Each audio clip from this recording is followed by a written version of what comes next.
her know that something is going on. I don't know what in the world. I sat here and I have punched everything I can see to punch on this blooming. On major posts. And I cannot Colin.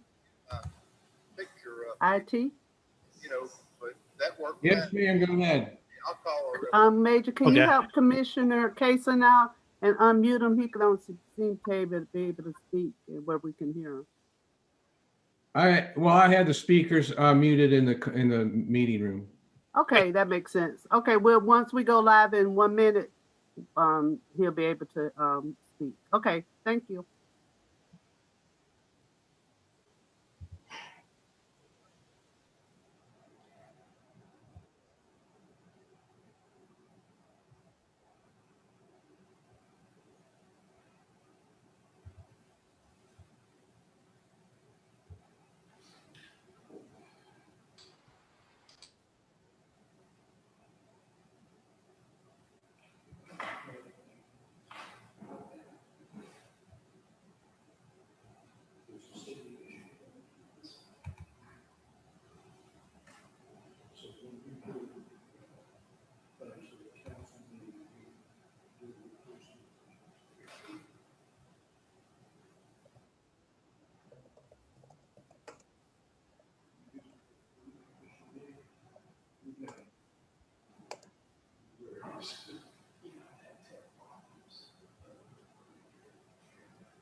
Oh, we about ready? Yes, Mayor, it's 5 o'clock. We have a quorum? Yes, we do. Okay.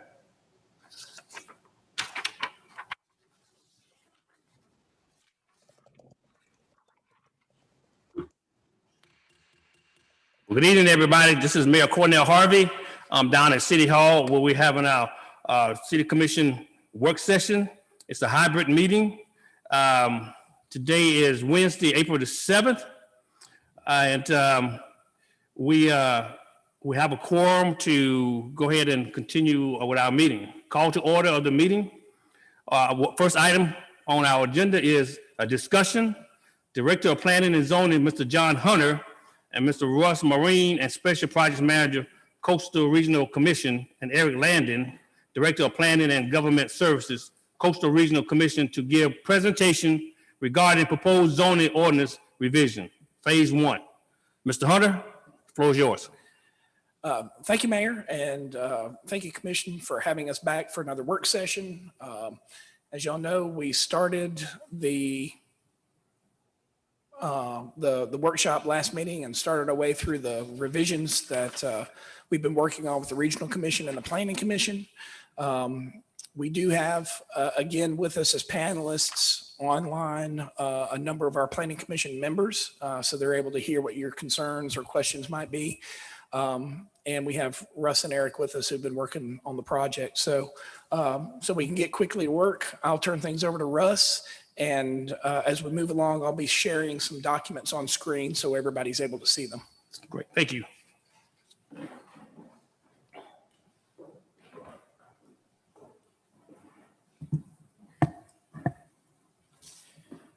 Mr. Mayor and Commissioners, thank you.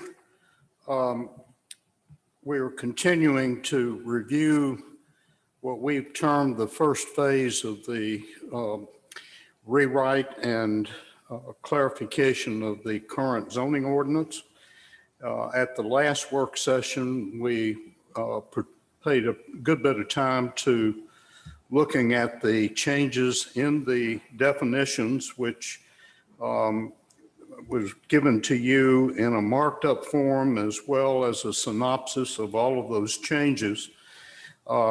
We subsequently met with Commissioner Julie Martin, and she suggested that we expand the clarification of the two major changes in this phase of rewriting the zoning ordinance, that being the buffer requirements and the signs and advertising services section. John has suggested that we begin the work session with any additional questions the city commissioners may have on the definitions. We did resolve a couple of issues with Commissioner Martin. And if there are others, we'd be happy to do so today. Otherwise, we can move into the rest of the phase one work and answer any questions any of the commissioners may have. Okay, Commissioner, is there any questions that you would like to bring up at this time, or would you prefer just to go through it and then we'll circle back around toward the end? I don't really have a question so much as it might be helpful if it were explained that the definitions and some of these changes to the ordinance are such that once this is approved, the next step is then looking at zoning and where some of these uses and conditional uses might fall into the zoning. That's exactly right, Commissioner. The intent here is to really give us with the definitions, is to give us the base information to work from. The second phase will be looking at the actual specifics of these things that we've defined. Where did they take place? So where should group dwellings be? Where should single family be? Where is that in our existing ordinances? Where should it be moving forward? We'll also be looking at our actual zoning map so that things that may be inconsistent with their use today, there may be an opportunity to update that zoning situation, or if we see something that we'd like to change the zoning for long-term, there might be an opportunity there to do that as well. So the whole concept of uses and where those things take place is really the meat of the second phase. And that's something that we'll have to be getting a lot of public feedback about because it's going to affect everybody in the city. Okay. I think the first meeting with the Planning Commission to look at phase two, the uses and the zones, will start next week at the Planning Commission meeting on Wednesday.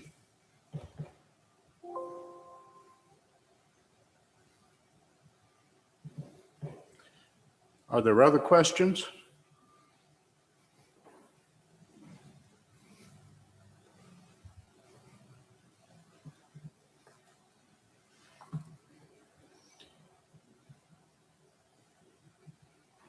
I have a question. Are we talking about the signage? And this includes the billboards and whatnot on the side of the roads?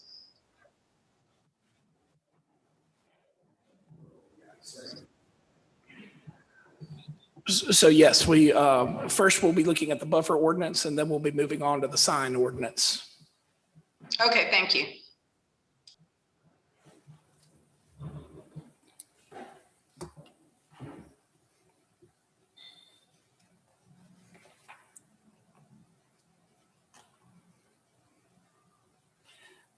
Do you want to move into the Yes, buffer? go ahead.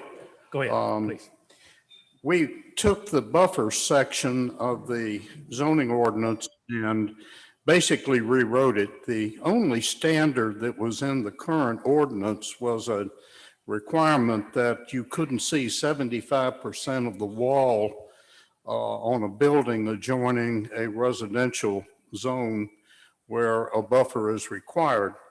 So we made a lot of improvements in the buffer, both by establishing a width that varies from 20 feet to 50 feet, 20 feet being a buffer between a residential zone and a commercial zone, 25 feet between a residential zone and a medical zone, and 50 feet between a residential zone and an industrial zone.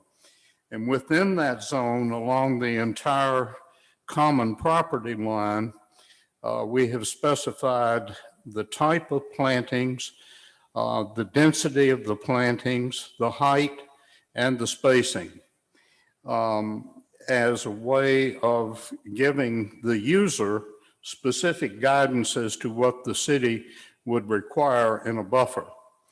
All of the plants that are specified have minimum sizes, and they would all be plants that are indigenous or common to the Brunswick area. It's a very straightforward, easy to understand buffer now, and I believe John would agree it's something that can more easily be enforced. The user, whoever is required to install the buffer, must still submit a plan to the building official for review and approval before the buffer is approved. And secondly, the buffer comes with a 1-year warranty from the developer. So that's essentially what we did with the buffer zone. It's on the screen now. Those items in red were all added. The strike-throughs were removed. So again, we basically strengthened the buffer's requirements and put some meat on the bones and made it a more definitive requirement in the zoning ordinance. You don't want to add anything, John? Oh, yeah, excuse me.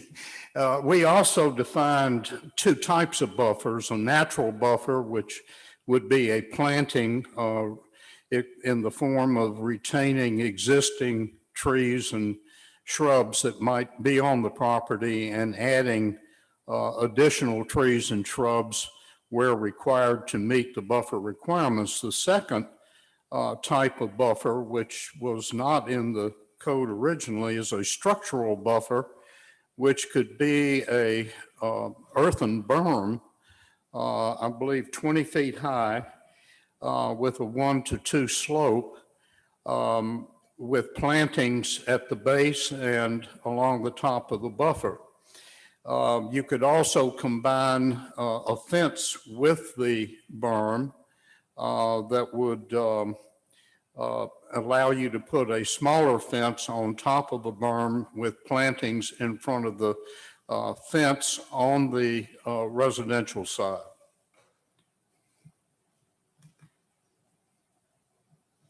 That's pretty much the extent of the change in the buffer requirements. Julie, did that answer your questions that you had?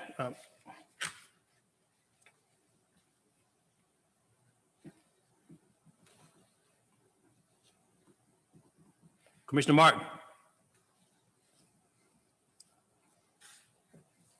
Maybe I'm muted.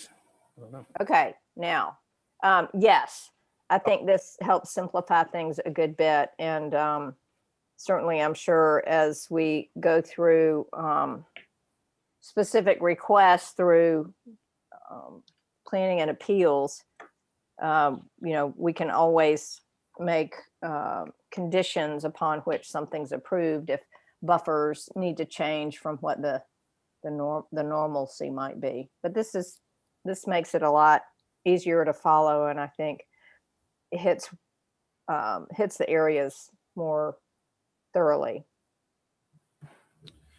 I got a question. I know this is basically defining our definitions of what they are, like a natural buffer and a structural buffer.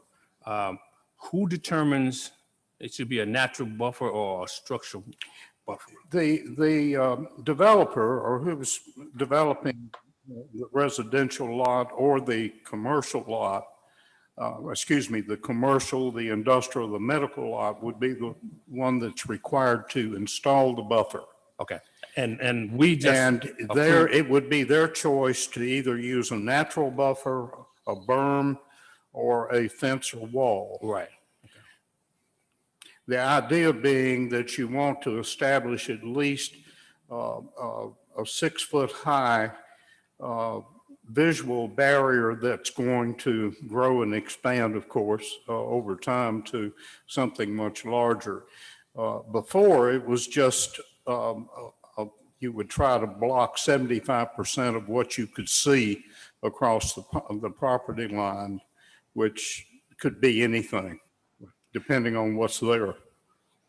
The other question is, I know in some zones or some residential spaces, historic preservation requires certain types of buffers. I imagine certain type of structures, certain type of fences, whatever. So how does that come into play? So that would actually come in separately under our design guidelines for the historic district. So that specifically spells out what those needs are in the historic district, Okay. whereas this applies as more of a general zone issue. All right. Yeah, but then we're, I just want to make sure that they are considered. Okay, thanks.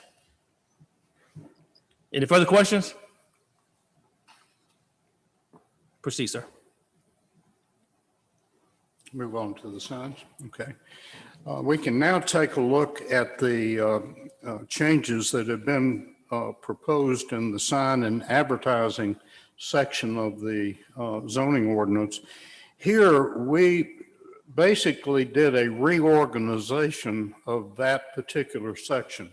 It was extremely confusing. There were conflicting requirements, conflicting definitions. So to begin with, we moved all definitions out of the general definitions in the zoning ordinance into the sign that pertain to signs, into the sign section of the ordinance. And we updated and clarified many of those definitions. There were really no brand new definitions added for signs. Most of it was just clarification.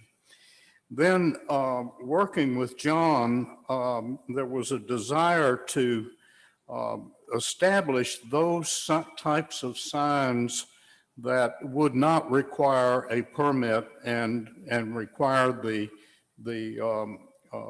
potential installer of the sign or the person who wanted the sign prevent them from having to come into City Hall for a permit. For instance, flags that are flown on public property or private property would not require a permit if they were federal, state, or local government properties, or even private properties. Holiday decorations that are displayed no more than 60 days, excluding the period between November 1 and January 15th, which again, those signs and decorations are allowed without permit. Building signs like building numbers, entrance, traffic directional signs in the parking lots don't require a permit.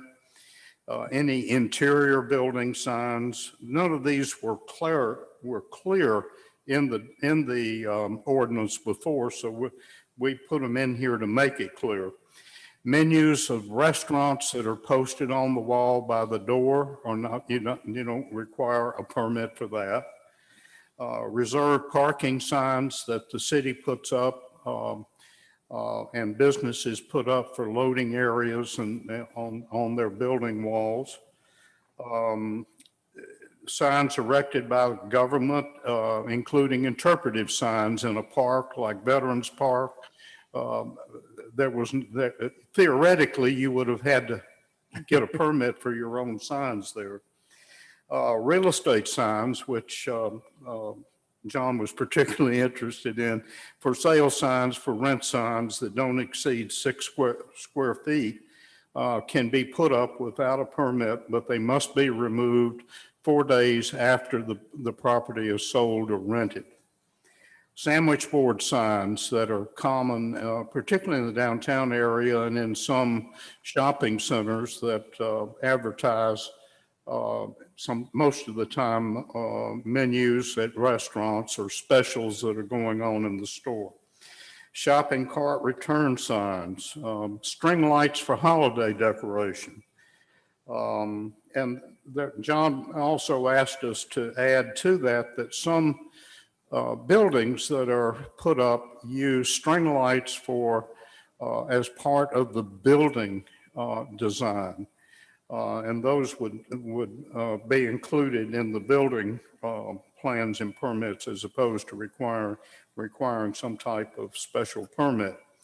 Towing, traffic control signs installed by government, and then window signs, particularly those that advertise that there's a sale going on, so long as the sign is no larger than 4 square feet, that's 2 by 2, and don't exceed, those window signs don't cover more than 25% of the total window area. That was all put in mostly to clarify things so that the user would know what they could do with or without a permit.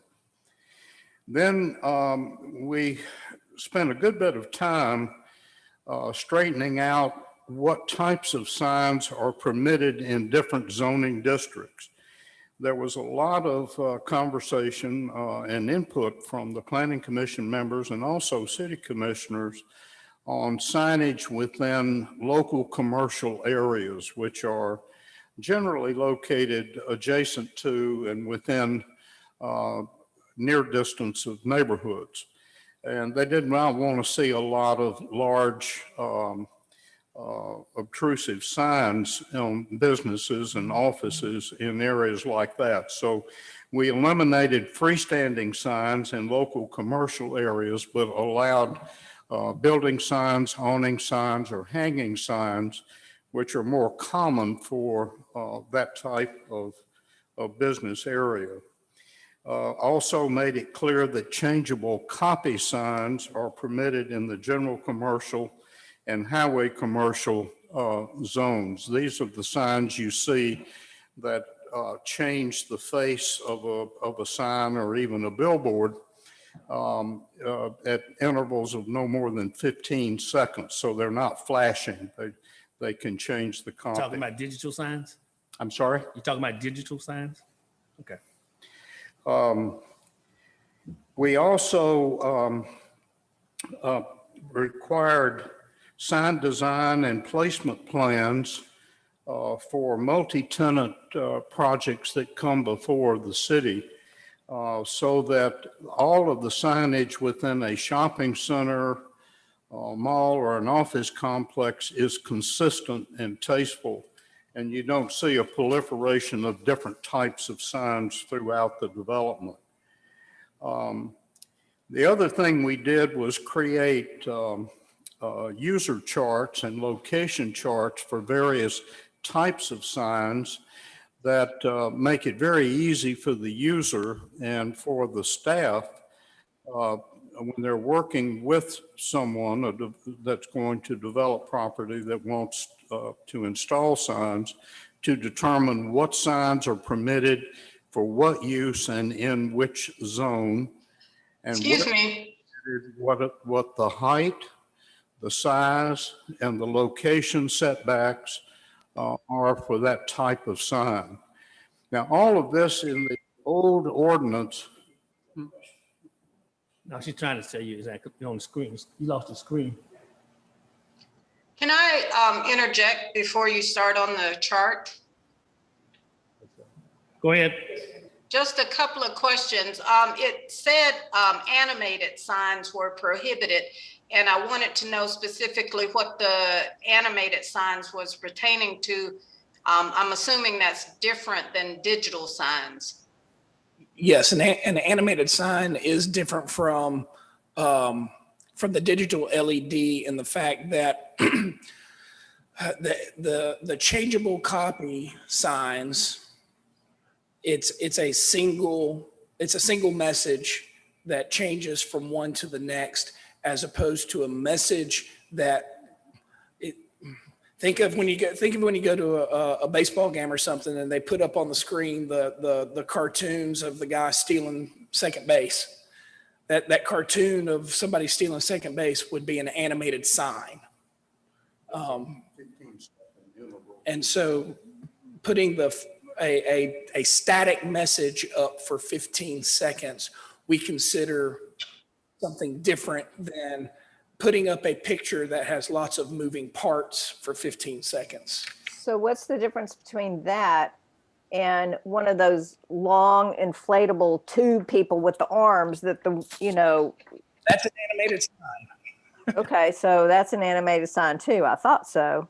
In fact, So, the tube people are something that right now even it's considered a fluttering sign I think is the terminology used in our current ordinance, and those are something that are not allowed, and we don't intend on allowing those types of signs at this time.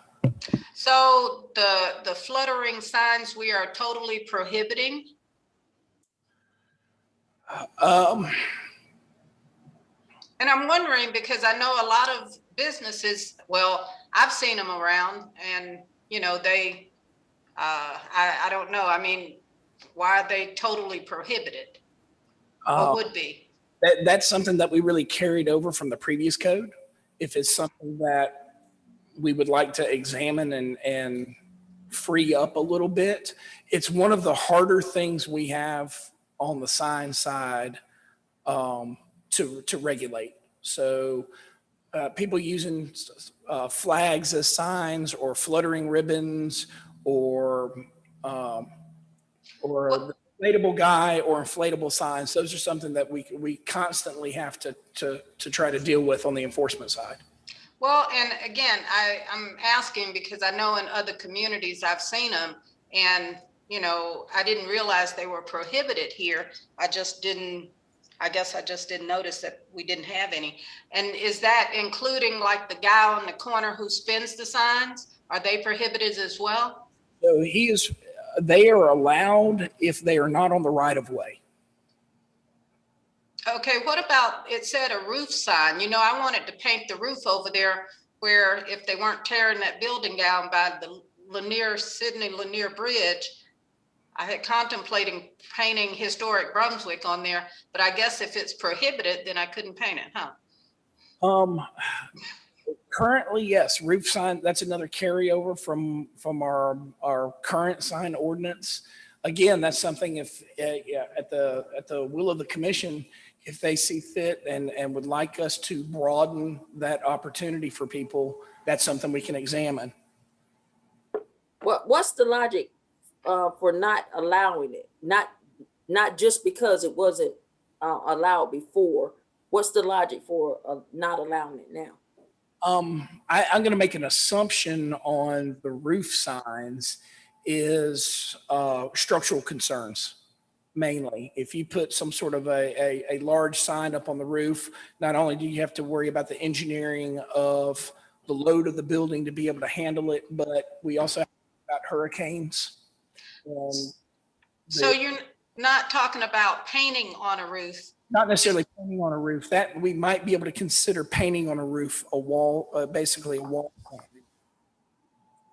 Okay, so that's not necessarily a sign. It's actually a structural sign that's prohibited. Correct. Okay. To me, when you start to define and dictate sign ordinances, to me, it's a way to corral visual clutter. And sometimes visual clutter, especially if you're driving and you're concentrating, it's very distracting. The other thing, at least for me, we live in the most amazingly beautiful coastal area. And to the degree that people should be enjoying what they see with the nature that's all around us versus billboards and all this constant visual stimulation. But that is totally my opinion. And I've always not been in favor of a lot of signage and advertising and digital this and digital that and flapping and billboards. But one question I do have, John, is in looking through this, I couldn't find, and I'm sure you can pinpoint it for me, where if we have any distance requirements for billboards, I know on Highway 17, when we went through design guidelines and the overlay district there, there were so many feet between, that were, you couldn't put another billboard. I'd really like to get rid of all billboards, but that's just me.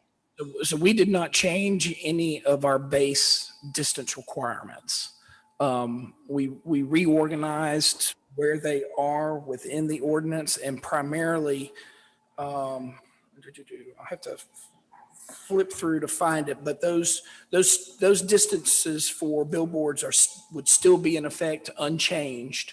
The only thing that we have that would impact billboards is freeing up the ability for the changeable signs or the LED signs. That's something that we've all felt, in today's world, when our current ordinance was rewritten in the early 2000s, those were something that were still new, and there was a lot of fear of the impact on traffic and everything else, and that really hasn't seemed to have been the case, and we felt like it was something that just moving along with modern changes, that would be a usable change. But the billboard distance requirements are on page 50 of the document, of the draft document. Okay. And I mean, I don't know, to me, and I don't know how the other commissioners feel, but there's so many opportunities for social media to advertise and push your business and be in front of people so much. And it seems as though, to get away from what we throw up in our environment, to the degree that we can limit that and let the beauty of where we live shine through, to me makes a whole lot more difference, but it makes a bigger impact.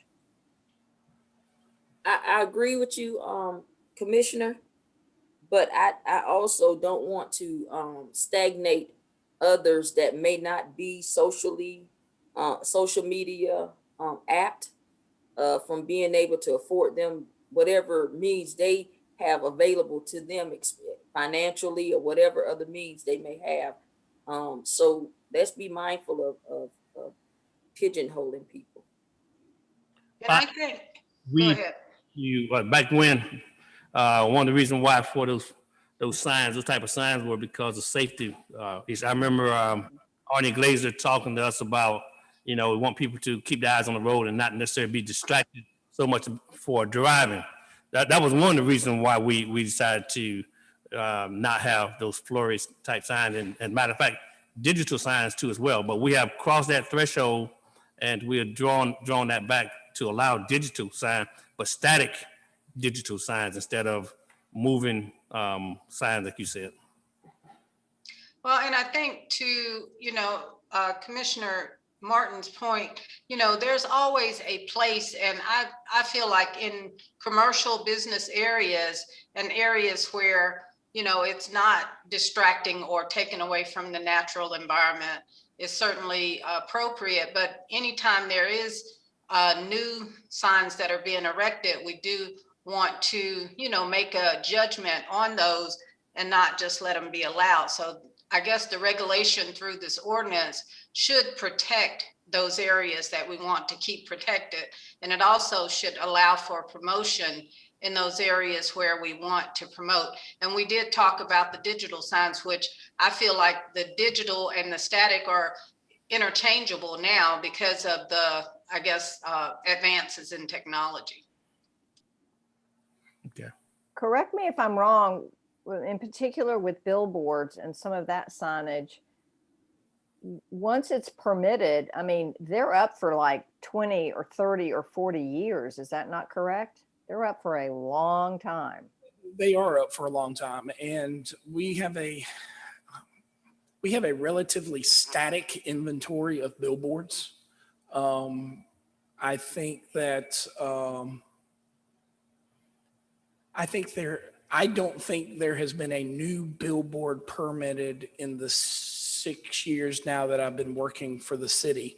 We've had rehab of billboards, but with the distance requirements that we have in place already and the restrictions that we have, not allowing any new ones along US 17, we're dealing with a fairly limited area where billboards are going to be allowed. Just about where you see a billboard now are about the only locations where based on these distances and everything that you can have them. There are probably exceptions to that.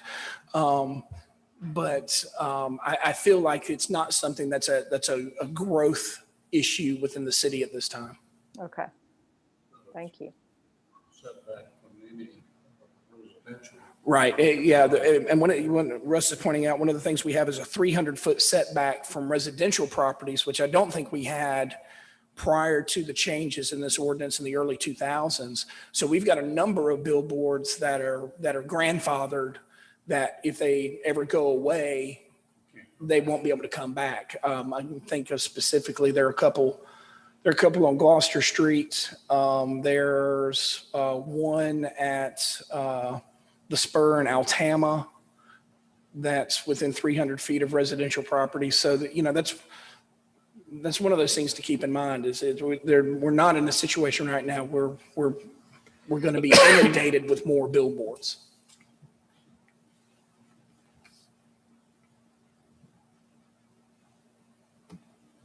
Okay, sir, proceed. That pretty much covers all of the major significant changes that have been made in phase one. There are a few cleanup items in the rest of the ordinance. We did clarify home occupations. We clarified accessory uses and structures that can be put on residential and commercial properties.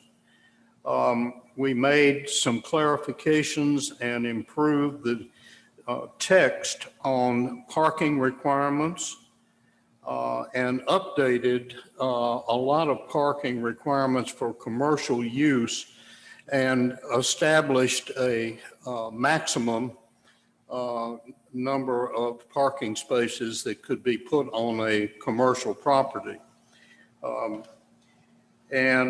We also added a new section and on vehicle sales, service, and rental uses, which in terms of general regulations, automobile dealerships, car rental dealerships, and used car lots would now have standards they would have to adhere to, and that includes where they put their vehicles, where they store their vehicles, where their entrances are, to some extent their signage, lighting, and any noise generated by paging systems on the lots that would travel into a residential area. There are sound limitations there. That was the suggestion of the Planning Commission, and it's straightforward, it's easy to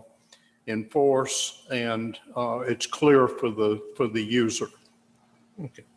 So John, do we have, how many businesses that we have like that? I know there's some on Gloucester Street. I know, some on Norwich Street I've seen. I'm trying to think. We have very few new car dealers within the city. Most of them are used car. Yes. So I'd say we have in the neighborhood of a dozen to 15 used car dealers within the city.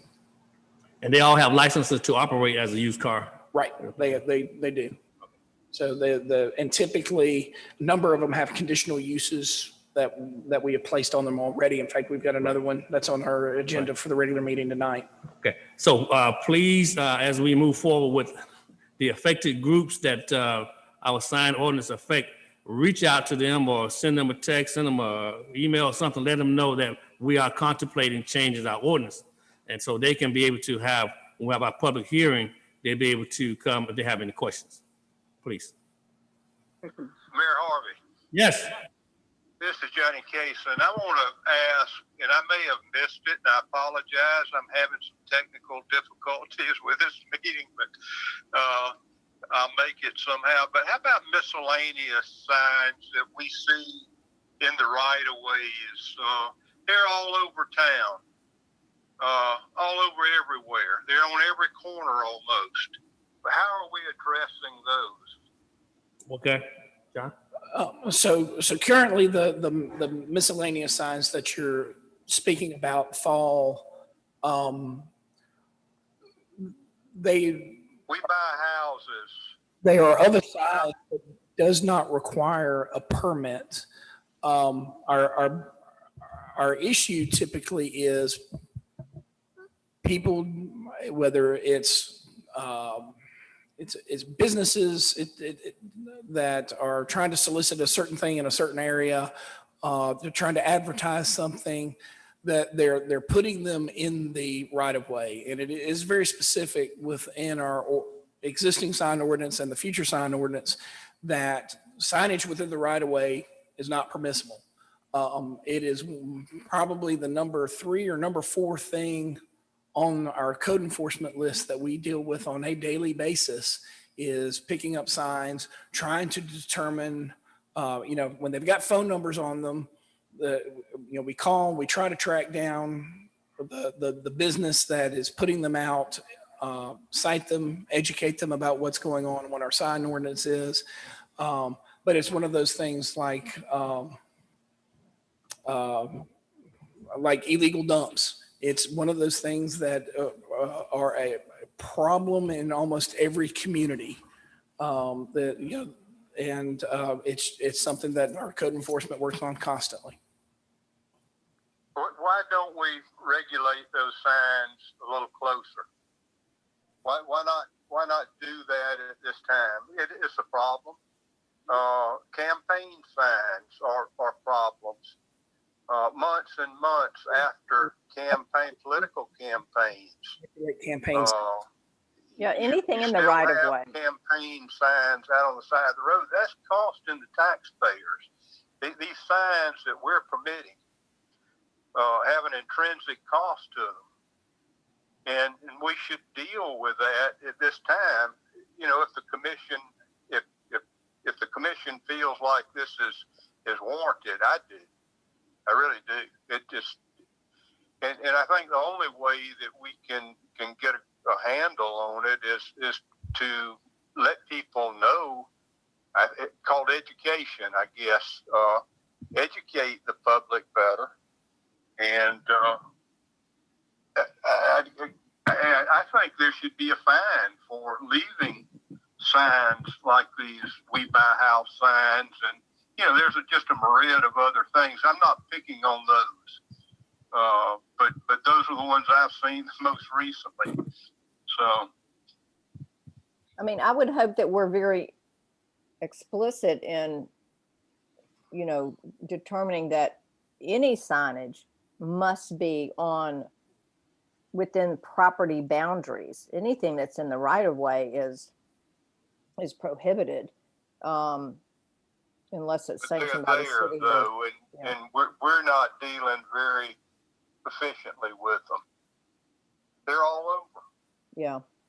Again, go back to the fact that people campaign for political offices and they don't bother, a lot of them, to go back and pick those signs up. I think this is time to do something, those kind of things. And one of the things that hurts is that we're charged with maintaining the right of ways, and we can't efficiently, when you've got signs all over the right of ways that our ordinances say should be there anyway. We can't go around those signs. We can't, we have to just go away from the areas where they put them in many cases. So I think this is a time to look and see if we can't get together on that. I have a question too about real estate signs. I know that it addresses temporary signage for when a property is for sale or for lease. And it says that you can only have one sign per property. But if it's a corner lot, and the sign is placed within the boundaries of the private property, can you not have two signs? Yeah, corner lots, you could have two. Okay. And then my next question is related to open houses, where you have temporary directional signage that might be in the right of way, and it's only going to be there for a period of 3 to maybe 4 hours at the most on one day. It's just directionally showing people how to get to the open house. Are those, I didn't see where those might be specifically addressed. So we did address the open house signs within that section on the for sale, Temporary? and gave them actually, I think, 4 days that they, Okay, for an open house. The problem then is the right of way. Our ordinance across the board is very specific about signage within the right of way. So as Commissioner Kaysen just stated, one of the problems we have is the proliferation of signage popping up on the right of way. mhm, And then we're asking for a carve out for specific item. okay, The consistency there is needing to keep signage out of the right of way. okay. So having said that, if a realtor was to have an open house that's a turn here and a turn there off of Gloucester Street, for instance, they can only have a temporary sign in the yard of the house that is in fact the open house. They cannot have any directional signs. Somebody else's property, but it cannot be in the right of way. Okay. That's a game changer. Good to know. Okay, Commissioner, any further questions or comments? Realizing that this was just to kind of clarify a lot of things, especially with our buffering requirement and also our signs requirements, significant signage and advertising services. This does not comprise the whole document. It's just a phase one of it, in a sense. And if there's no further questions, John, you have anything else you'd like to add? I think in closing, just a little bit more about phase two and how we'll be approaching that. As I said at the beginning, this really lays the groundwork for us and gives us really clear direction about some of the concerns that have been noted over the last few years, really, as we've all had these conversations.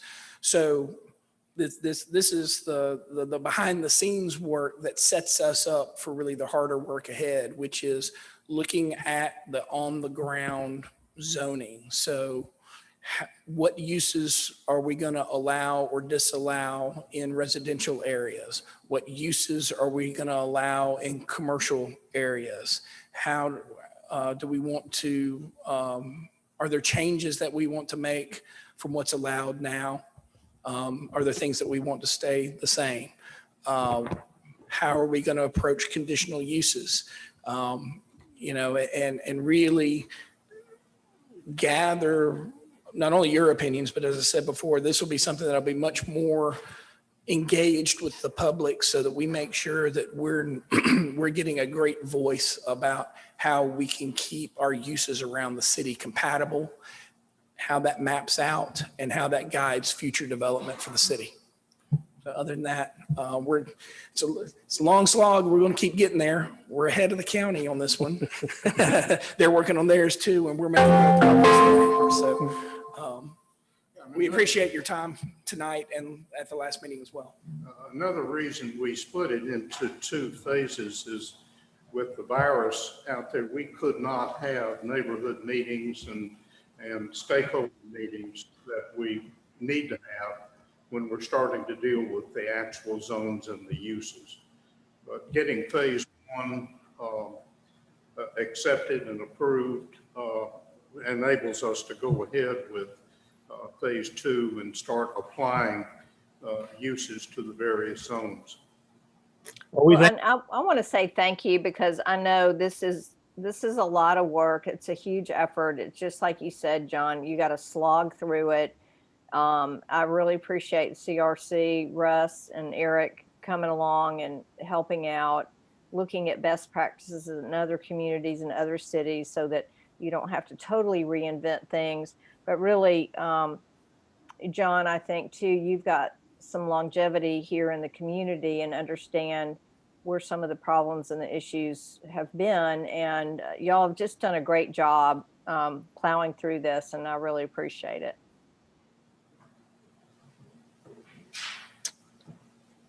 Thank you, Commissioner. Again, let me just say, we appreciate what you're doing. Appreciate this. Very thankful. One thing I want to tell the commissioner, this commission, is that we have an opportunity to get things right. We have an opportunity to get things done correctly and building for the future. Realizing that we want our community to be open for business. However, we don't want it to be haphazardly zoned and so forth like that with outdated ordinances. So this is our opportunity to move forward in the future for what our city will look like in the future. We've been trying to establish how the city will look years and years later. So this is one opportunity as well. However, we still need to balance that with being open for business and not make it so restrictive for businesses to come into our city. So I just want to let everybody know that. Is there any other further? Johnny Cason, Mayor, I'd like to say that what we want is we want a safe, clean, and a thoughtful community, and that should be what our ordinances purvey. And certainly we as a commission thank every single one of you folks for what you're doing. It's wonderful, and I'm sure we'll see results. Thank you. All right. Well, thank you, Mr. Hunter, and thank you, excuse me, Mr. Eric Landon, and thank you, Mr. Ross Marine. Okay, I really appreciate it very much. So, Commissioner, we have come to the end of our City Commission work session. If there's no further business to conduct, I declare this work session closed. And we will prepare for our City Commission meeting, which starts promptly at 6.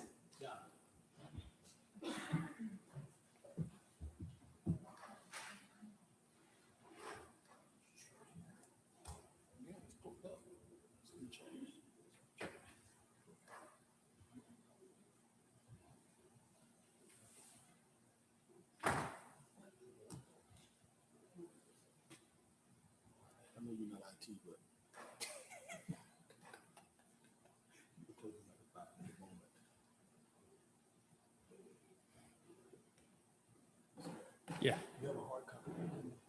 Agenda? Yes. You need one?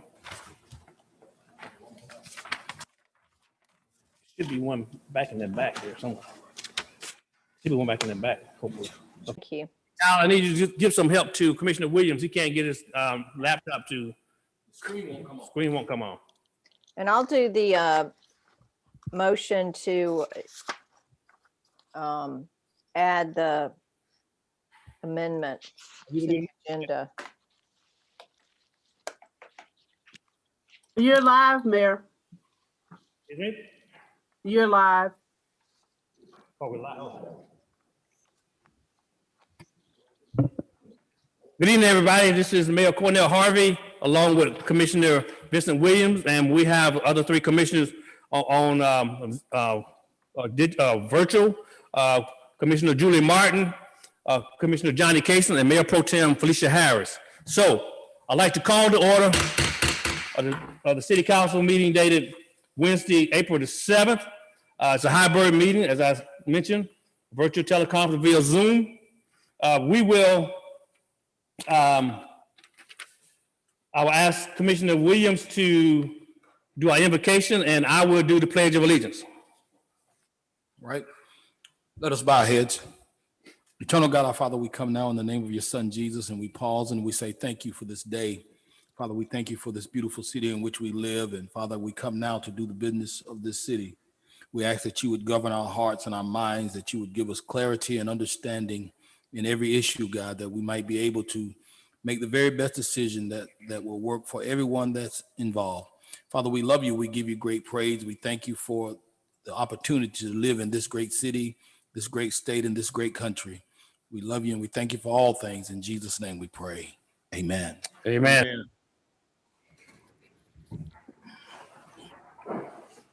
Please rise.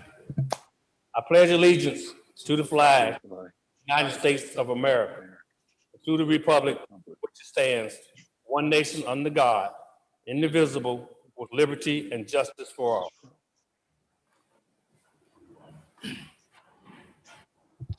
Thank you, everybody, for the ones who have come out, and thank you for the ones who are online with us as we conduct the business of the city of Brunswick, realizing that we are still under COVID conditions and that we must adhere to those conditions so we can make sure that we are well as we move into our future, which is future for the city of Brunswick is clearly much brighter than our past, especially since last year, I would say. However, moving right along before we go into our meeting, are there any additions or deletions to our agenda? Yes, Mayor, I would like to actually add 3 agenda items. Do you want them one by one or all 3 together? You can do one at a time, please. Okay, one would be added as perhaps item number 1A, to consider action to be taken for the Give and Take convenience store 1603 L Street for selling alcohol for on-premise consumption without a license. Okay. We got a motion to. Second. All right, and second to add that item to our agenda. Any further comments or questions? All in favor, please say aye, raise your hand. Aye. The second motion would be to add as item number 7A, consider approval for loan agreement and promissory note from Georgia Transportation Infrastructure Bank, GTB program for $1.5 million and confirm an estimated $791,000 in special purpose local option sales tax and local maintenance and improvement grant funds in support of the loan application. Second. Motion second to add that item to our agenda as well.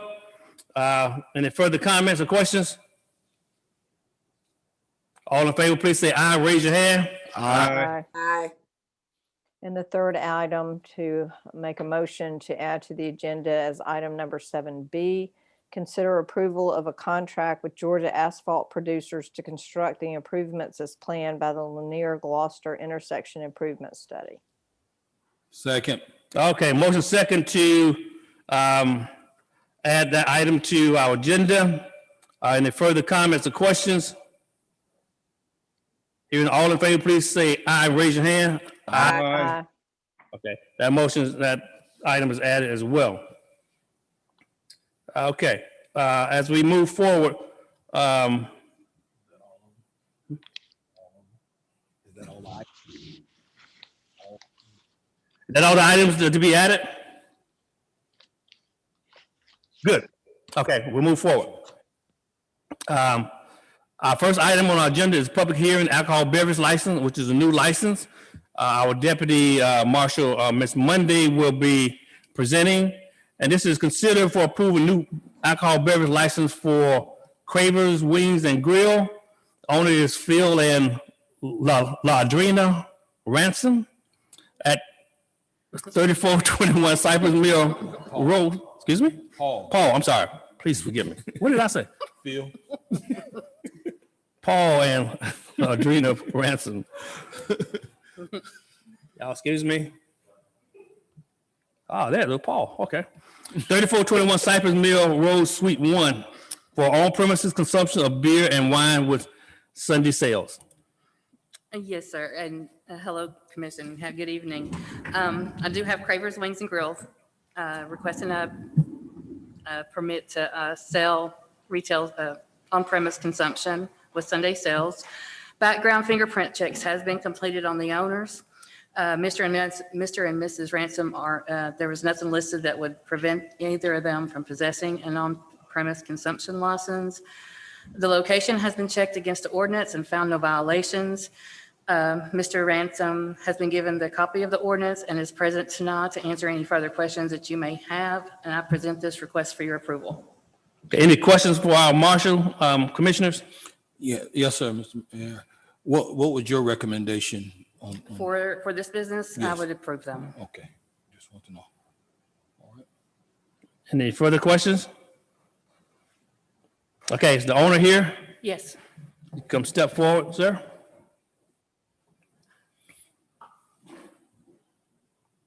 Is there anything you'd like to say?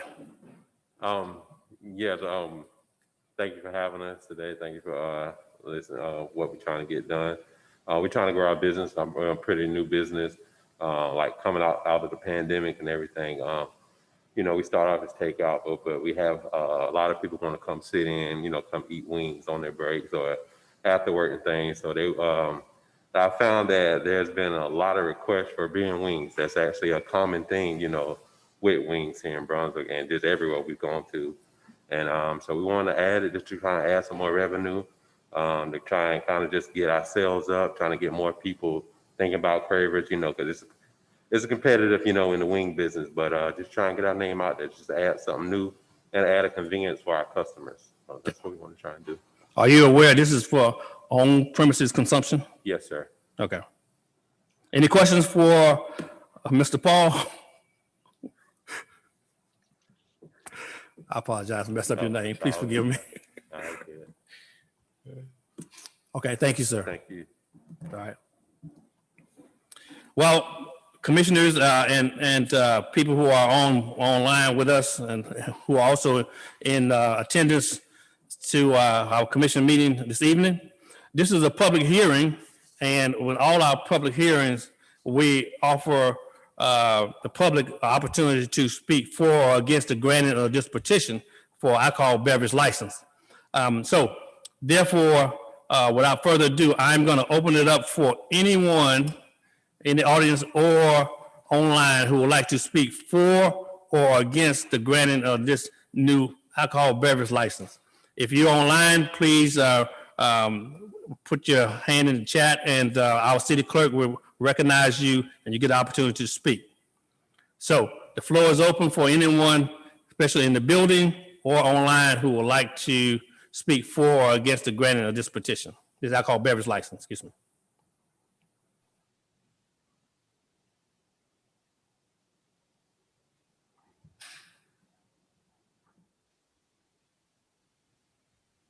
Madam Clerk, is there anyone in the chat that want to speak? No, Mayor, no one in chat.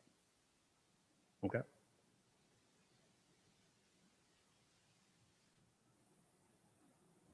Well, there's no one here who are breaking the speed limit, getting down here to say something.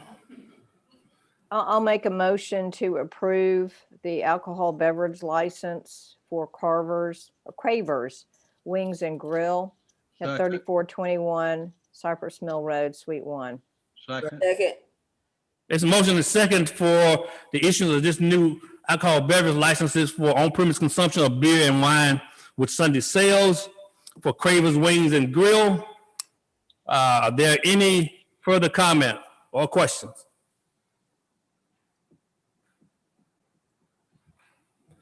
Hearing none, Madam Clerk, please call the roll for me, please. Commissioner Kaysen? Commissioner Martin, how do you vote? Yes. Commissioner Williams, how do you vote? Yes. Commissioner Kaysen, how do you vote?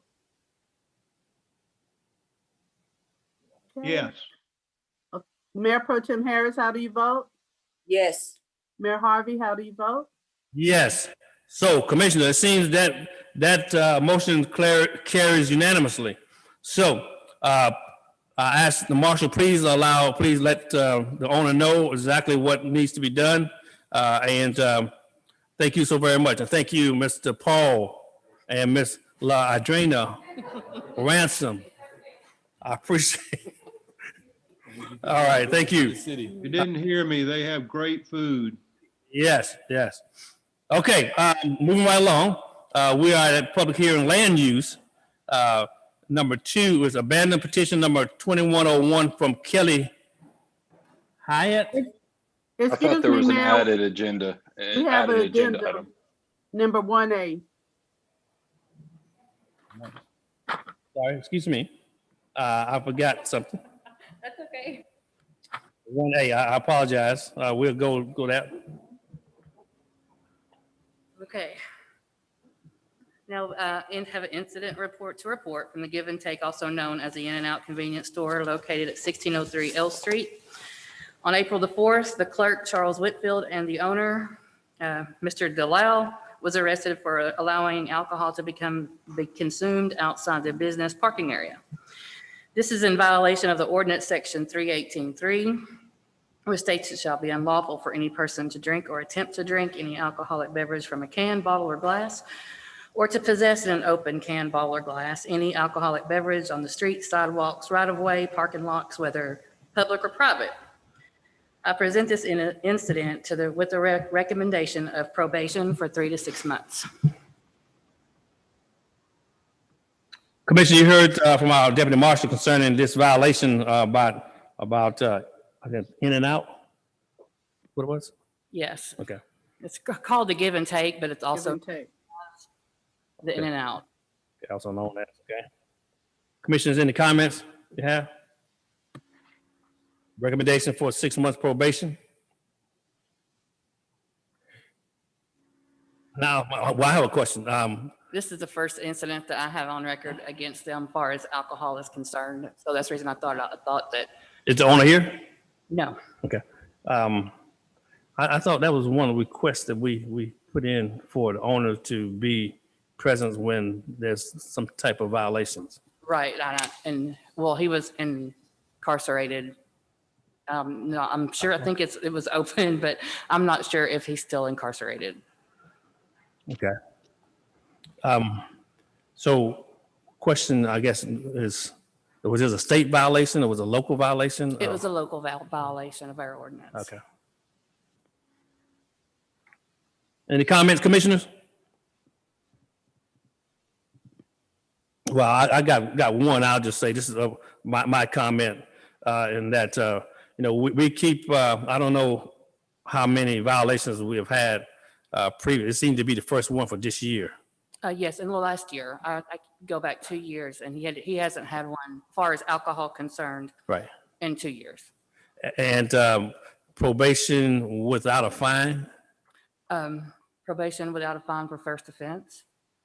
Okay. Is what What's our second offense? our second one, if he violates it again, it would be It would be revocation. revocation. Okay. Yeah, I really think, not that I'm trying to put some bad stipulation on individuals, but, we need to curb that by, I guess, having fines within, but that's something that we can take up later on, I imagine. We have a structured fine statement for when the violation is a sale to a minor. But this wasn't a, that would be like a criminal charge in essence. This was a violation of the city ordinances in that they were allowing alcohol to be consumed, which was in violation of their license. So it wasn't necessarily a criminal charge in the same sense of selling to a minor. So if they were selling to a minor, we have a first, second, and third offense that places them under probation and assesses a fine, and the fines go up every time. But this wasn't that type of offense. So it really would put the discretion with the city commission as to probation, how long, and then, if something happened again within that probationary period, it would be revocation. Okay. So was this a singular offense? I mean, either you're open on Sunday or you're not open on Sunday. So this was consumption on premises. So it was the sale of a retail package, and like it would be like if you went and purchased some alcohol from a grocery store or a a convenience store, walked outside still on premise, opened it and started to drink it. Okay, okay. The So licensed it wasn't location like an cannot allow all-day that to happen. thing. It wasn't an all-day thing. It was a one particular customer, let's just say. Yes, that's what it appears Okay. based on the incident report. Okay, thank you. Okay. Any further comments or questions? I just kind of agree with the mayor. I guess, are we only looking at fining when it's pertaining to a criminal offense?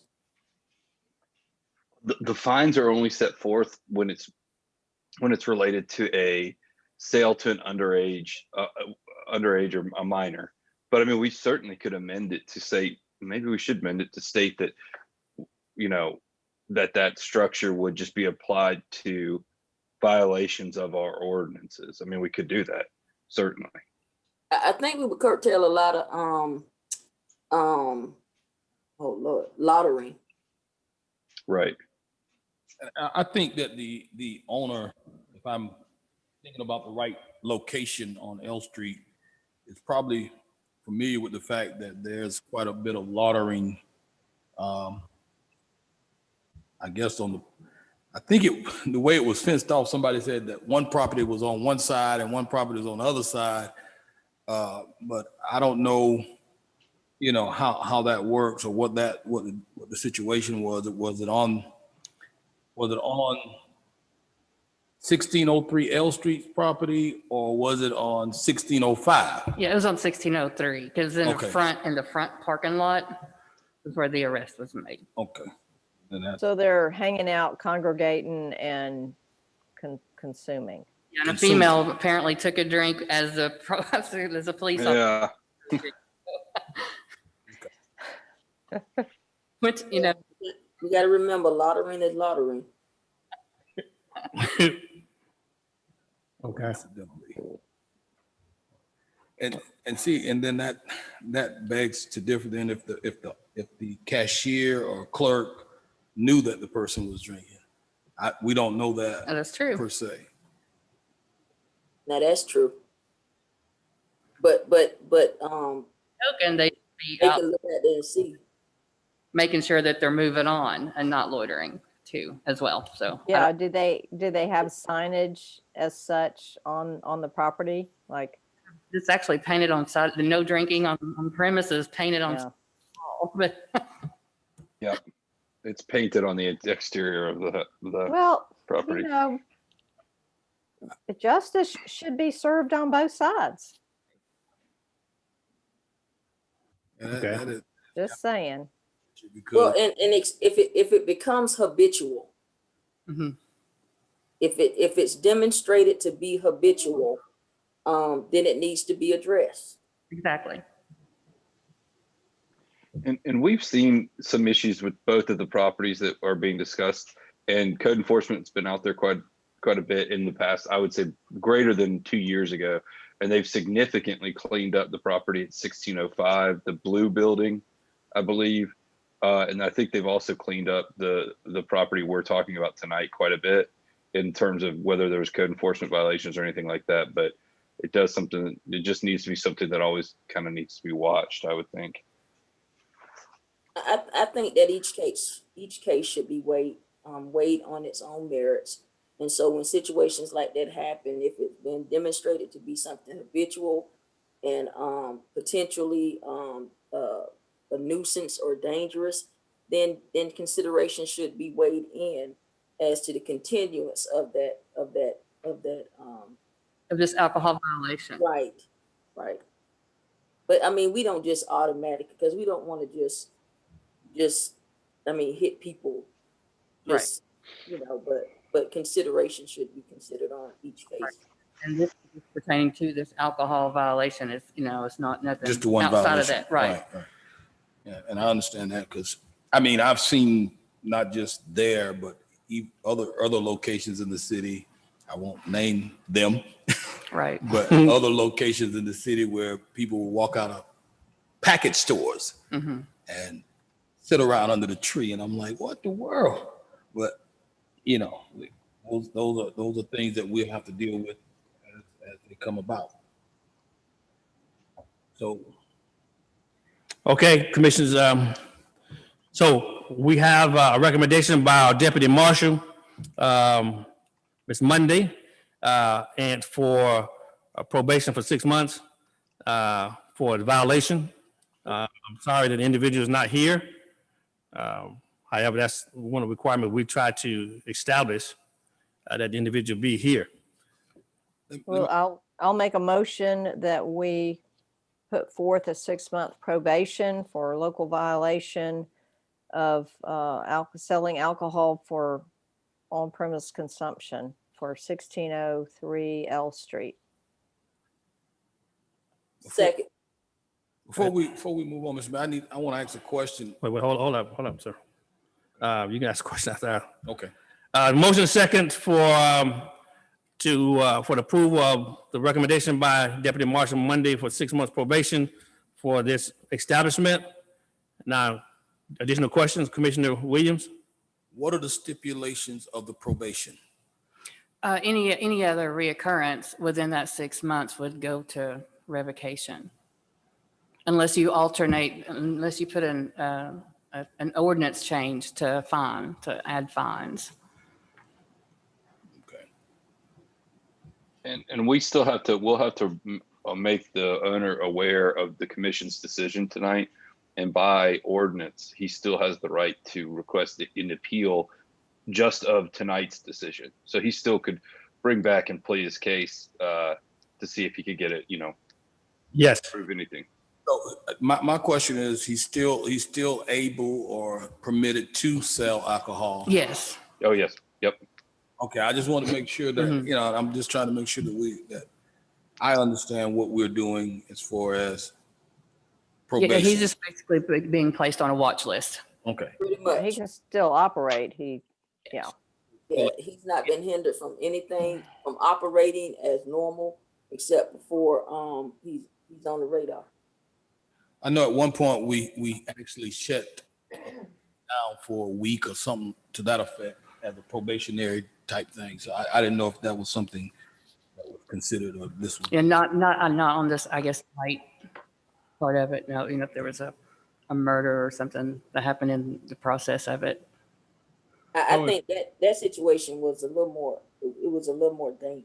I think a little more dangerous or something to that effect, because there had been incidences that stemmed from that. So I don't think it was pertaining to this type of situation.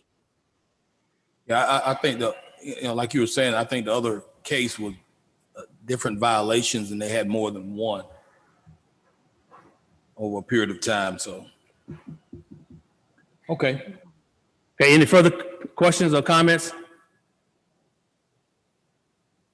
All in favor of approval of the recommendation by Deputy Marshal Monday at 6 months probation for the Give and Take Convenience Store at 1603 L Street, please say aye and raise your hand. Aye. Opposed have the same right. Hearing nothing from the opposing side, that motion carries, and I imagine it carries unanimously. Thank you. I've got a question. Could I ask, the revocation, is that a permanent situation? Yes, if he continues to violate the ordinance, the revocation would be revoked of his alcohol. With one more violation, he's out of business. No, I think there's a probation, and then there's the revocation would be the secondary. The final. There's a probation, and then the second offense would, I believe, would be. I'm sorry. I think you could also, that's right. You could, on a secondary offense, consider suspension for a time period. I apologize. And then revocation would be the third and final. Good. Okay. Well, that needed to be cleared up. Yes, I apologize. I misspoke on that. There is intermediate discussion that could be had on suspending, his sales for, a period of time. I do agree with some of the thoughts there about a fine in here somewhere.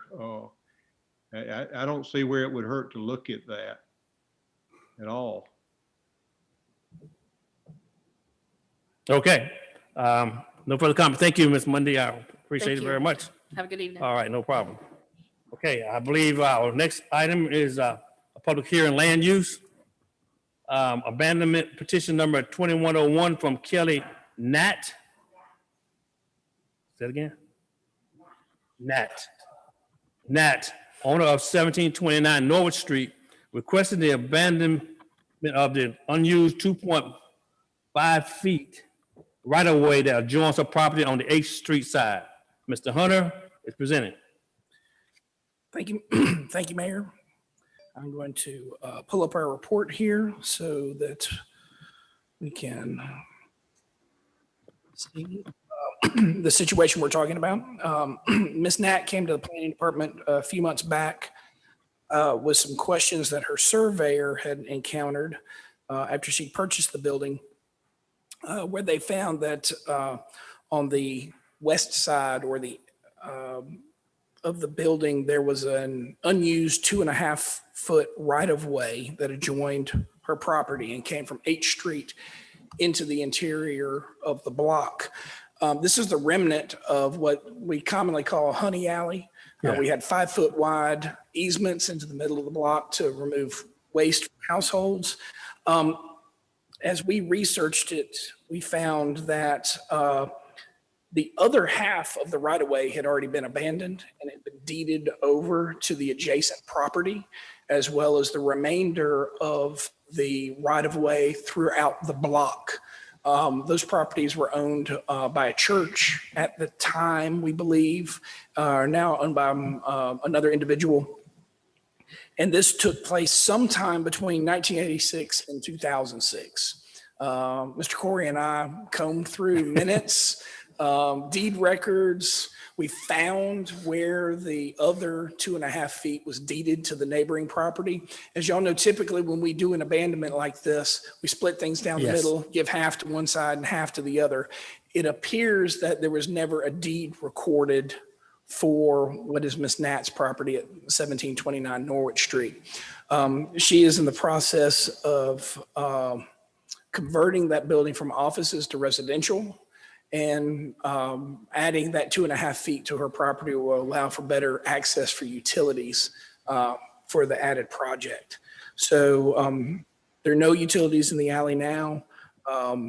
As I mentioned, Mr. Corey and I did some pretty extensive research trying to recreate what happened here. But instead of just relying on unknown facts, we decided it was best to bring forward an abandonment to correct this situation and abandon the 2.5 foot right of way to 1729 Norwich Street. What about the abandonment to the other property? You said it has been recorded? That was recorded, and there are deeds in place for that. So, and actually, when we look at the survey, you can see if I zoom in enough, you can see kind of the dotted line outside the abandonment on the right-hand side of your screen, where that has already been deeded over. So it's just this mystery 2.5 feet that never got deeded and recorded. So staff and the city attorney both recommend that we abandon this alleyway. Okay, Commissioner's comments. John, is there a charge for this abandonment? That's what I was gonna ask, Johnny. Typically for these honey alleys, other than the application fee, we have not charged for abandoning these properties. Honestly, a 2.5 foot right of way is I don't know how we would get an appraisal on that to justify a cost. Without being attached to a property, it's almost useless and worthless at this point. When you do it by the square footage is what you do. Mhm. You've actually got 60 feet in length here. Yeah, That's but if it was a city oversight to begin with, that the city didn't deed over the other 2.5 feet, and the adjacent property owner didn't have to pay for anything, I don't think we should subject this. My question here is not about this case. It's about looking to see what we have done and what we should do. If we haven't done it here, I certainly wouldn't recommend it. But I do think we should look into it. So typically on these little 5-foot honey alleys, from what I have found through our past abandonments, we have not required a sales price with them. When we bump up to the larger 15-foot alleys, or we have a larger piece of property, there have been cases where we have done that. I know I paid when I did my property over here. I forget, it was pretty established, and I'm surprised.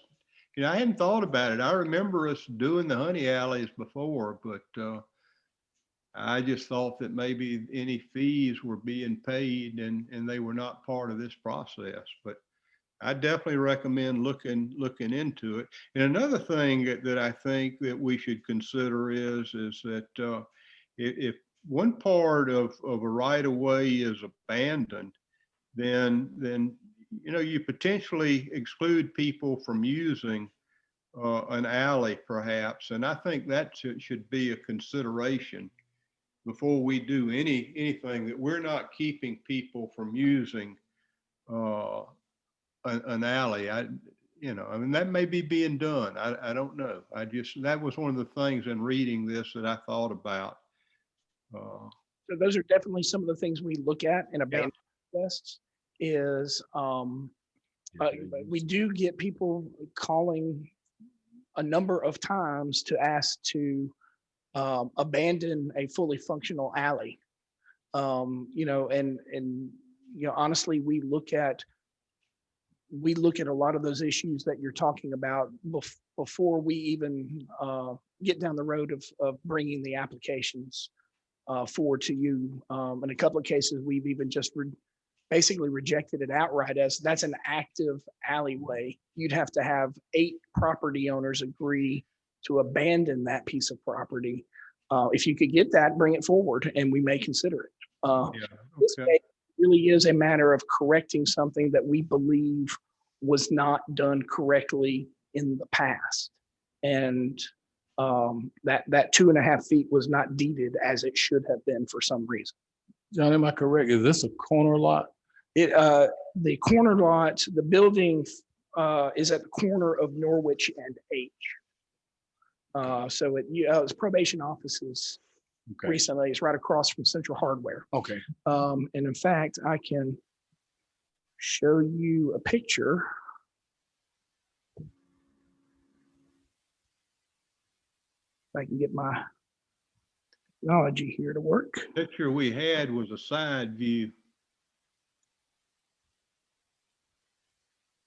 And the GIS shows Jimmy Shaw owning this property.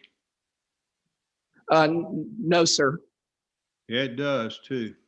Mr. Shaw owns the property across. I'm telling you, I just looked it up and it shows Jimmy Shaw owning it. Well, maybe that's maybe a error somewhere, Commissioner Casey, on somebody's part. Well, I'm not saying it's not an error. I'm just saying what the GIS shows. Correct. So if you're looking at this photograph, Right it is at the rear down H Street. There's no access from the opposite direction to this alley to come through to H Street. Correct. Yeah, this literally the only remnant of this alley that is left is the 2.5 feet. That is the depth of this building. The rest of it was abandoned and deeded by the city 2 decades ago. I'm still kind of in line with Commissioner Kaysen. Even if we're saying that we are There's an inability to assess a value to this. I think there should still be some type of processing fees or something addressed, because there is still manpower and hours that are dedicated to doing this research and being expounded on this matter. So I think we still should, we need to look at this a little better, because I remember us addressing this some years ago, and we said we were going to do it, and now we're back at another one, and we still hadn't done it. Well, So are you talking about I agree with sort of you. like a flat fee for the request for the city to abandon alleyways depending on the size, the amount of square footage? Is Yes, that what you're ma'am. thinking? We need to be able to pay for the miles that's being expounded on this. Sure. I don't disagree. As I was saying, we made a mistake. I agree with moving forward. We need to make sure the next one comes before us. We'll make sure our process will be correct. But we made a mistake in the past, and I don't think we should punish the owner for our mistakes. We should correct our mistakes and move forward. But I agree with you, Mayor Pro Tem, that we need to make sure our process is done correctly instead of how it was done in the past. I have one other question pertaining to this as well. Mr.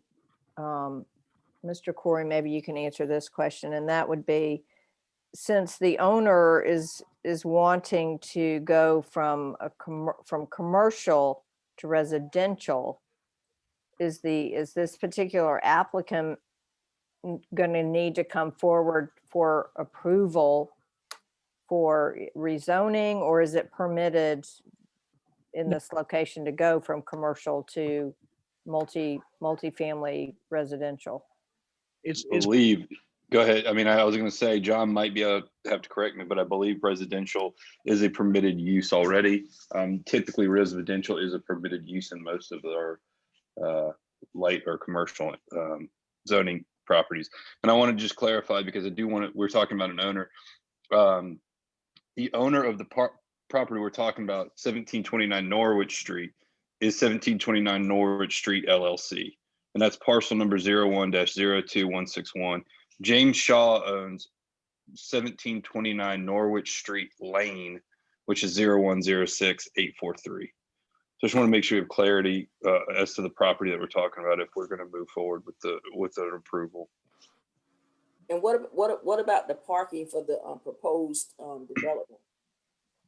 I don't see where this parking is going to occur. Parking in this area is partly street side. How many units? For How many on street that parking is? also owns a that came with this building is a parking lot 3 doors down on Norwich Street. So there's ample parking within the vicinity. Okay, now where did you say the parking is now, John? Just Three- up the 3 street. blocks away. Are No, people no, going to no. adhere to that? There 3 doors, even 3 doors. there is available street parking on Norwich Street and on H Street. Along with this building was purchased 3 doors up, a parking lot that goes with this structure. So that's where all the probation offices were parking when they were located there as well as the street. No longer located there anymore? No, Okay. probation office moved out. Okay. Where did they go? I don't know. I don't know. So how many residents are going to be in Yeah. this multifamily 9 apartment? is what the application said, I think. So a minimum of at least 9 parking spaces. Okay. I don't know. I just feel like we need to be on top of that one, but That's why I asked it, yeah, Commissioner. good question. Yeah, I think we will be moving forward. However, we're here today to discuss the granting of abandonment of this 2.5 feet of right of way that adjoins Ms. Nat's property that somehow the city neglected to abandon when they abandoned part of it previously. Anyhow, any further comments or questions as we move forward? I agree with you on that, Mr. Mayor, but while we are hitting this, we have, and I thought about that because we have another situation with some other property within that same district area. And so why not go ahead and make sure that we are clear that the potential, the prospective owner and whatever they are proposing is thoroughly addressed and they have a full understanding. So if something falls out from this will have been initially addressed. John, I have the Google Earth up. If you let me share my screen, you may be able to point that parking out to show the commissioners where it is.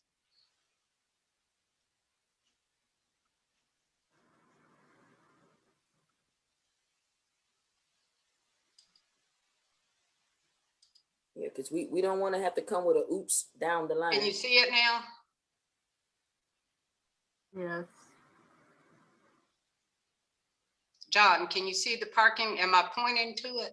Yes, Yes. Yes, Okay. yes, that's the parking lot. exactly. That's quite a distance. There is also available street side parking, which we allow in this zone for the other businesses and residentials that go along with it. So we've got Right. opportunities here for parking, just like for Central Hardware across the street. So Okay. And these are also things that as Ms. Nat redevelops her property, we have been talking about for months as part of this. This is also part of our design review team reviews as we go through building permits and site plans and all of the other background information before we get to the building permit phase. Don't we have a Norwich Street overlay? We have our Norwich Street study that was done. It has not been created into an overlay yet. Okay. That is potentially one of the things in phase 2 with the zoning ordinance revisions that we're working toward. I know some of the planning commission has talked with you about that. So isn't there vacant property on the other side of that building? They do not own the vacant lots adjacent. I was just asking, I mean, this is not just for consideration of the city, but consideration of the owner and the potential residents for parking issues that I can foresee coming into play. And then asking a resident to walk 2.5, 3 blocks to park and then come back home. We'll move on. Okay, thank you, Commissioner. Any further comments as we move forward with this public hearing? Thank you, Mr. Hunter. Ms. Nat, would you like to come to the podium and say anything? Thank you for considering this request. I'm really excited about this project. This is a building that had sat vacant and I think probably would still be sitting vacant, given that there's a lot of commercial space that exists in this area. I personally have a passion to seeing that we bring to Brunswick what I call our more workforce housing. I have other projects that are under consideration. The goal is to create smaller apartments that are affordable and can help to support the kind of folks who work in our government, our hospital, our growing colleges, our education system, and even the new businesses that we are attracting to Brunswick every day, which is really, really exciting. To do new construction, because I also happen to own the lot across the street next to Central Hardware, is a very expensive and difficult proposition right now. The idea that we can upcycle a building that's otherwise sitting vacant, that has amazing bones, and turn it into what I think is going to be a beautiful addition to Norwich Street, and hopefully kick off some momentum so that what has been envisioned in the Norwich corridor can actually start to come to fruition, is something that I'm really excited about. I appreciate the other commissioners' comments and questions about parking and other related issues. I have been at John's office many times since I began to envision even purchasing the property, to make sure that we work through all of the zoning issues, as well as any other sort of practical and neighborhood related issues. I personally hope that parking becomes a problem in our town, because that means we've brought our residents in, we've brought our businesses in, and we will have something that we can be very, very proud of as we see all this development happening around here. I would imagine, frankly, that more than half of our residents might simply have bicycles. The beauty of this piece of property, among other things, it is literally a 4-block walk through our beautiful commercial district, through the beautiful courthouse neighborhood, right up to Newcastle Street. Reed's Apothecary, a very popular place, is literally a 4-block walk. I think the opportunity to adjoin Norwich Street into our main downtown and Newcastle area is a proposition that I believe in. I also think that building, essentially a building that has 9 residents in it, creates our own little mini neighborhood right away, where people are looking out for each other and taking care of each other and keeping an eye on people's personal belongings. Security is going to be a #1 issue for me. All of the glass that goes into the building will be impact. I want my residents to feel secure. I intend to own this building, and my husband and I tend to manage it. So we have every interest in making sure that our residents are safe, and that this is an addition to the neighborhood. That is something that we can be proud of, and we can make sure that our residents love. My take so far, based on the various sort of informal focus groups I've had around town when I've asked people about this project, is how soon can I rent one of these apartments? These are all going to be roughly between 550 to 700 square feet. Robert Ussery has worked with me on the plans. I'm very close to getting my final set of permit drawings in, so that we can get this building done and hopefully be completed and rented before the end of this year. If everything goes as planned. But these, I think, are going to be a pretty special addition, and bring in tenants that are going to have something that's we don't have. We just don't have a rental market that's near our downtown, that's other than, frankly, some of the landlords that I think we would all prefer not to see. And I'm hoping that this will show people that we can do this kind of incremental development and bring in things at a fair price and give people a quality of living that they deserve. John, I think if you can share your screen, I can show you really quickly a rendering of what I hope this building is going to look like when we are all finished, subject to going through the rest of the permitting process and the Historic Preservation Board. But we've tried to be very attentive to all of those issues. This alley will definitely help. I've met with all of our public utilities. They very much want me to be able to locate the power meters, on that back side of the building, as close to H Street as possible, having that little extra breathing room to bring in the utilities on that side through that alley, I think will be very helpful. So this building was Singleton's Furniture for decades. I bought the building from the owners of that business.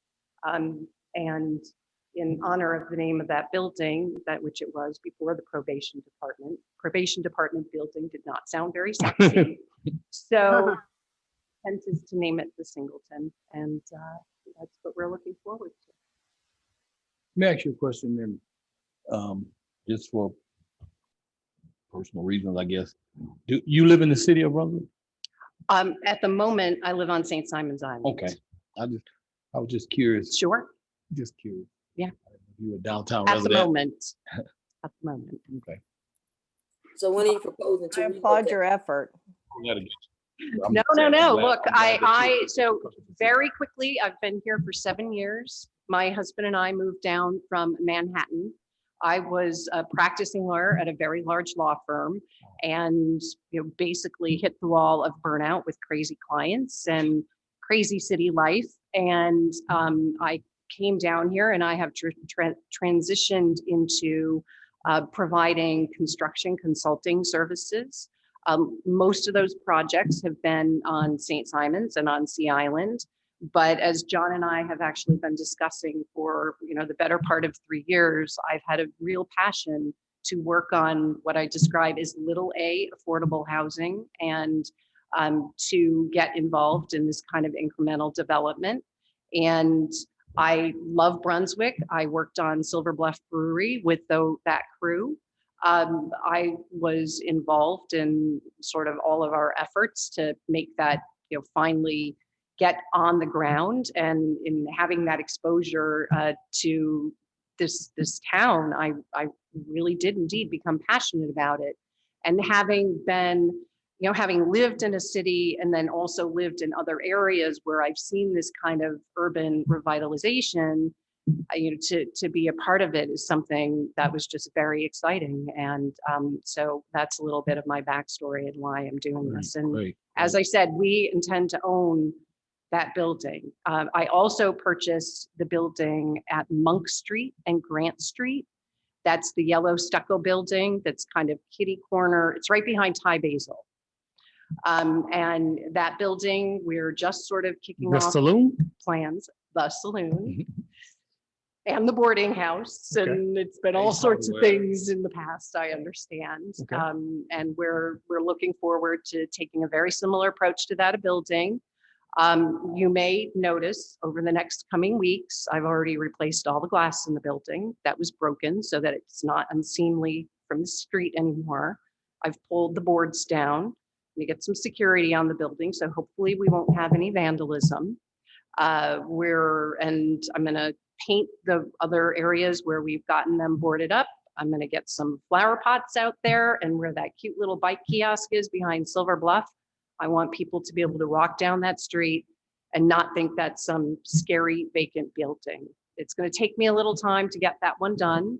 I'm going to be applying for historic preservation tax credits because there is an enormous amount of beautiful old structure, particularly up on the second floor. And so, that process is going to take a little bit longer, but I do not want to be associated with something that looks like an eyesore.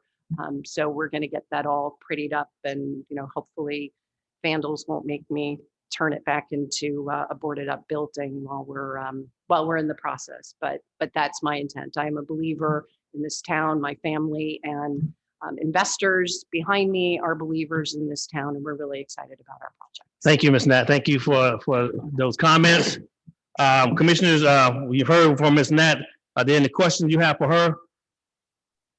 No, I love her enthusiasm. I love the ideas. I asked the questions I asked because we have new ordinances that we're looking at. And we don't want to be reactive. We want to be proactive. And if we're saying that we're looking out for your best interest as well as your potential residents' best interest, then these things need to be considered. And we don't want you to get there and then come back and say, oh, this wasn't addressed. We didn't have this addressed. So let's be proactive about things. And that's so why that we can keep them coming. And I appreciate that advice, and I'm going to continue to do that. Okay, any further questions, comments? Thank you, Ms. Nat. Appreciate it. Cornell, can you hear me? Hello? You got a question? Yeah, I wanted to ask if she bought the little building between business between Ace Hardware and the corner building there. There was a marine repair shop right there. I did, sir, and Good. yes, that also came with the 211 property, which is the corner. Good. That's fantastic. just removed the roof that was about to fall down, and we're going to get the interior of that all spruced up right now as well. They actually worked on big diesel engines in that little area there. Yep. I've never been inside, but I remember seeing them do it. Well, one of these days, when I'm a little farther along, I'll add myself to one of our First Friday little hard hat tours. Thank you. And thank you for fixing the windows in that building. I tried to get it done about 5 years ago and didn't get it done. So We're working on it. We're getting. thank you. Thank you very much. Into other planning and zoning areas, but that's okay. It's good to hear some good things happening in our city. And as a Mayor Pro Tem Harris said, by being proactive, that's where we are. And I think this commission recognizes that and also welcomes that as well. So this is a public hearing. Mr. Hunter, no questions asked to you. Any more questions? So therefore, we will open this up to anyone who would like to speak for or against the granting of this abandonment petition number 2101. And I will ask that anyone who is in the building, please step forward and state your name and your address. And also anyone that's online, please raise your hand in the chat room and our city clerk will recognize you and you may begin to talk and I will give you 3 to 5 minutes to state your case. The floor is now open for anyone who would like to speak for or against the granting of this abandonment petition.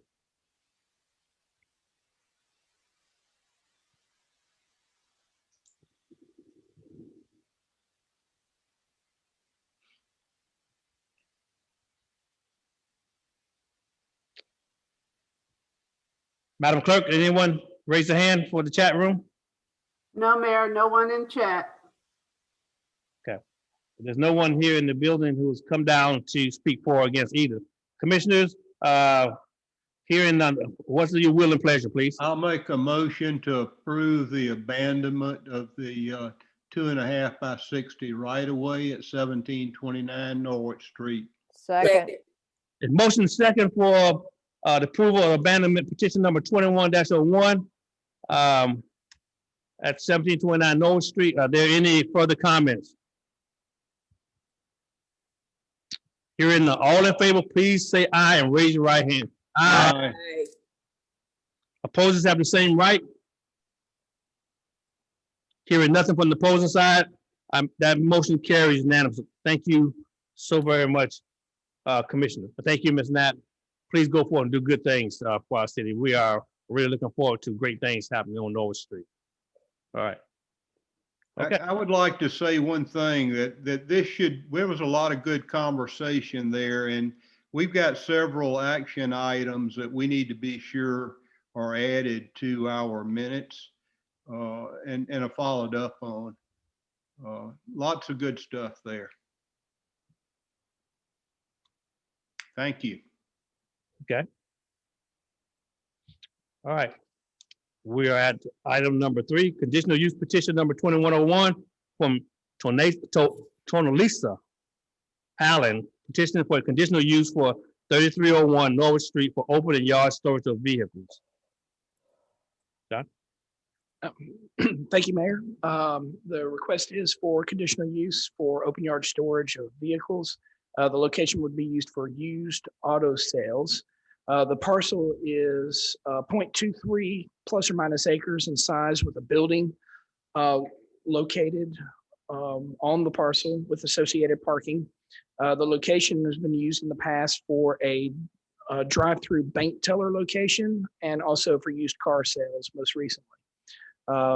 The subject parcel is outlined in blue on the location map, which I'll share screen so we can see what I'm talking about here.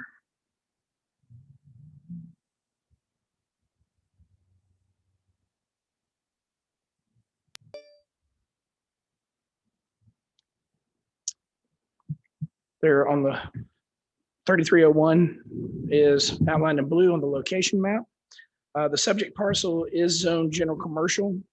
Parcels north, south, and east are also general commercial, and parcels to the west across Hardy Street Lane are zoned R6 residential.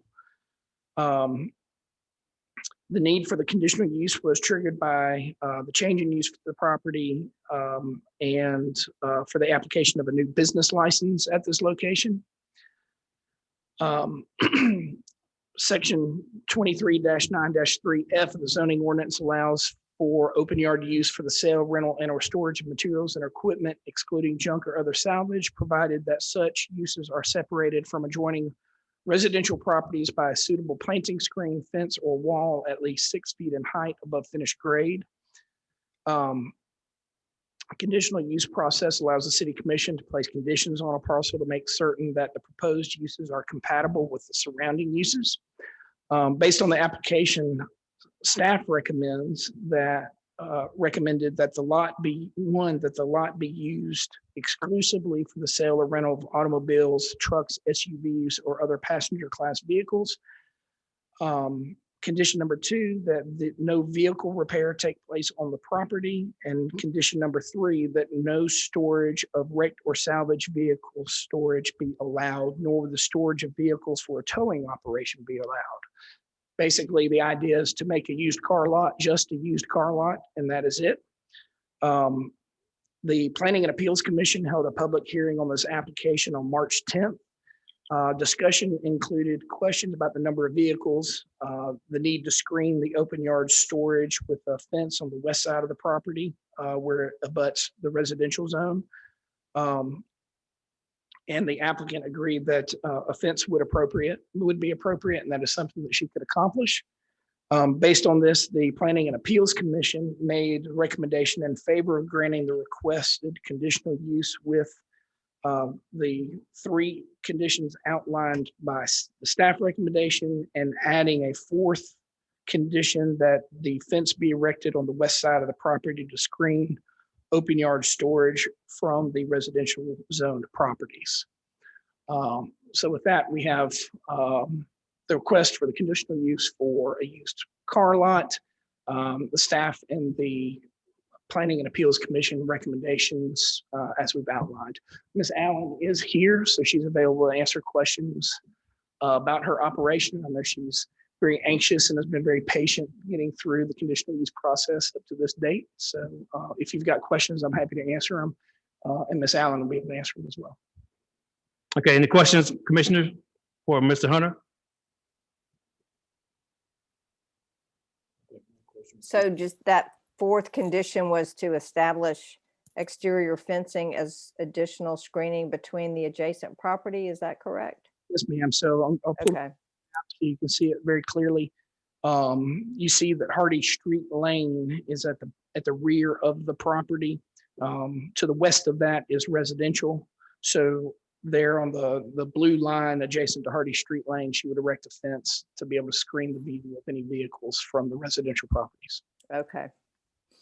Thank you. I have a question, and I guess it's probably for Ms. Allen more so than you. I don't know if you can answer it or not. Did the zoning commission recommend a number of vehicles for the property? They did not recommend a number of vehicles. The number that she would be housing there. To start off with, I told them at least about 7 cars, 5 to 7 cars to start off with. Okay.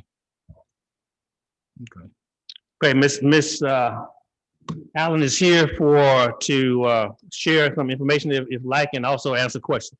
Ms. Allen, your comments? Yeah, I wanted to remind John, the reason they asked for the fencing is because I did ask that we could do a car wash in the back.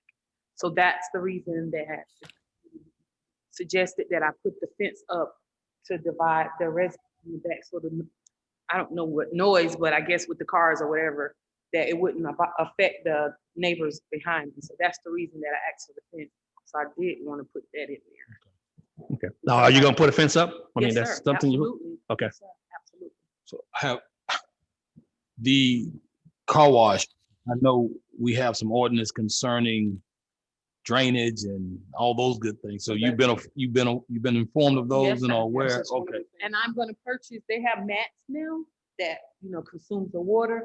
So I already, got that in the Okay. plan already, take care of Just want that. to make sure we were clear on that. Yes, because I knew sir. that. Yes, sir, we are. Okay, any other questions for Ms. Allen? Thank you, Ms. Allen. Appreciate it. Thank you. Thank you. Commissioners, as this is a new business coming into our city. Any comments you have before I open it up for public hearing? So this is open yard storage and a car wash, all in the same property. Yes, the intent, if you're familiar with the property, the back of the building still has the drive-through lanes. Okay. And the drive-through lanes were what she intended, because it's a nice covered area to be able to do car washes, to be able to do that along with the auto sales. Not automated, right? Not automated. No, Okay. sir. Okay, okay. Okay. All right, since this is a public hearing, we will open the floor up to anyone who speak for or against the granting of this petition for conditional use for open yard storage of vehicles for sale. Anyone here who speak for or against, come forward, state your name and your address, and anyone that's online would like to speak, please raise your hand in chat, and our city clerk will make sure that you get the opportunity to speak, 3 to 5 minutes at the most. So the floor is now open up for anyone to speak for or against the granting of this conditional use petition.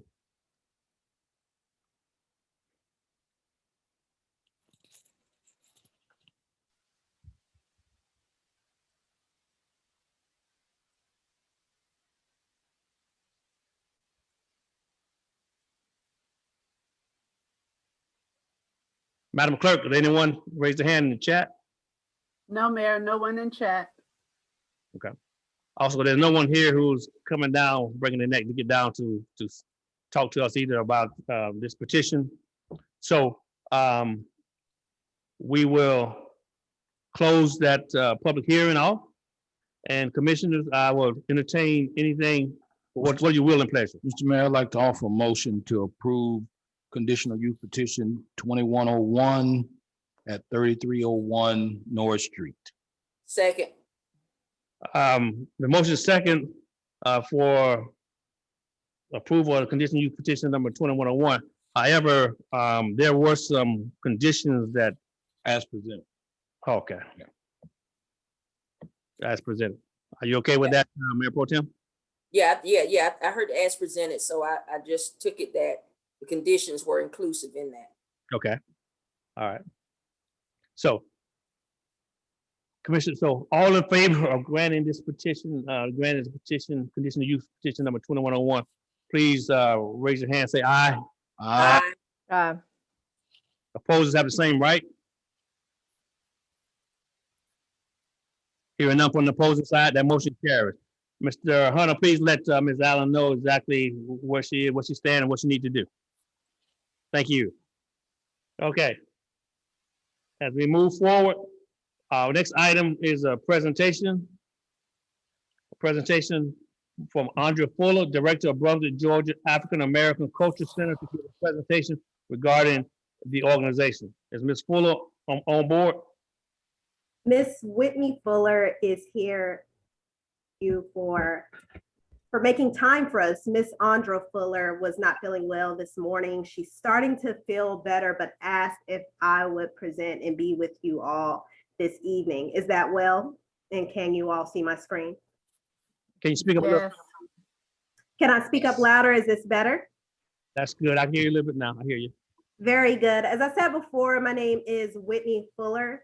I'm one of the founding members of the board of directors for the Brunswick African American Cultural Center, longtime resident of Brunswick, Georgia, and Glenn Academy graduate of 2005.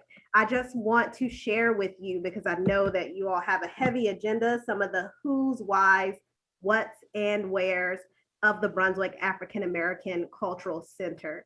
The center, and I'll start with just BAC for short, was established in 2019 by a group of local and longtime residents dedicated to the historical preservation of the African American history in the city of Brunswick, as well as the contributions of the African American community into the county.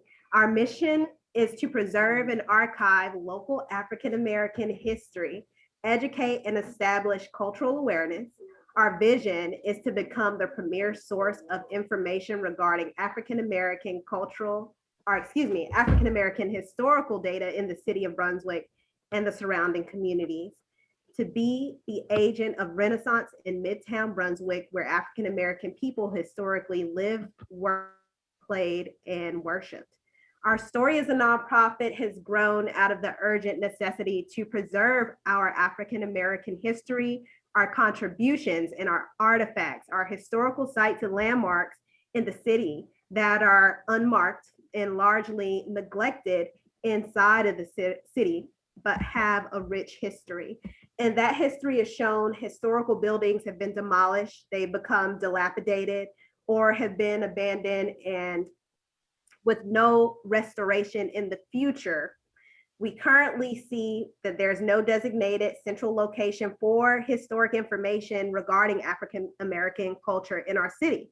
And without any effort to preserve and document, there's an imminent threat that will completely lose much of our African American history in the city of New Brunswick. The cornerstones and values and traditions for future generations will completely be lost without that preservation. So BAC believes this organization, or this information rather, must be protected and celebrated. Our organization is dedicated to addressing these very issues for all of our citizens and for our city to ensure that the entire story, rich history of our city is available to share for future generations. What do we do exactly? There are three components to what we do, starting with museum exhibitions, cultural programming, cultural education, events, art exhibitions, and business incubation. What the museum exhibition looks like is out of the building that we're housed in currently at 1621 Albany Street, historically known as the Wigfall Building and later known as the Double Eagle, now the Brunswick African American Culture Center. The building is a historic building and sits on the main historic corridor for African American city of Brunswick. There will be a green space developed next to that building.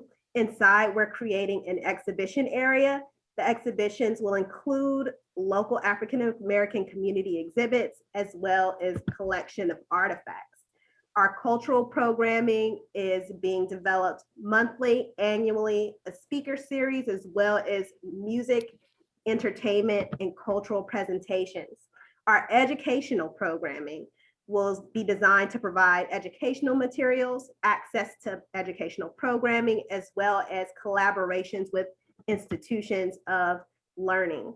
Our events include outdoor green space use that is under development, annual community heritage walk and future race, an annual Juneteenth celebration, as well as music, cultural presentations, and neighborhood and business marketing events. Our art gallery will feature artists, feature artwork by artists of the Gullah Geechee diaspora, which we are a part of, provide a venue for emerging and established artists, as well as collaborate with local art organizations.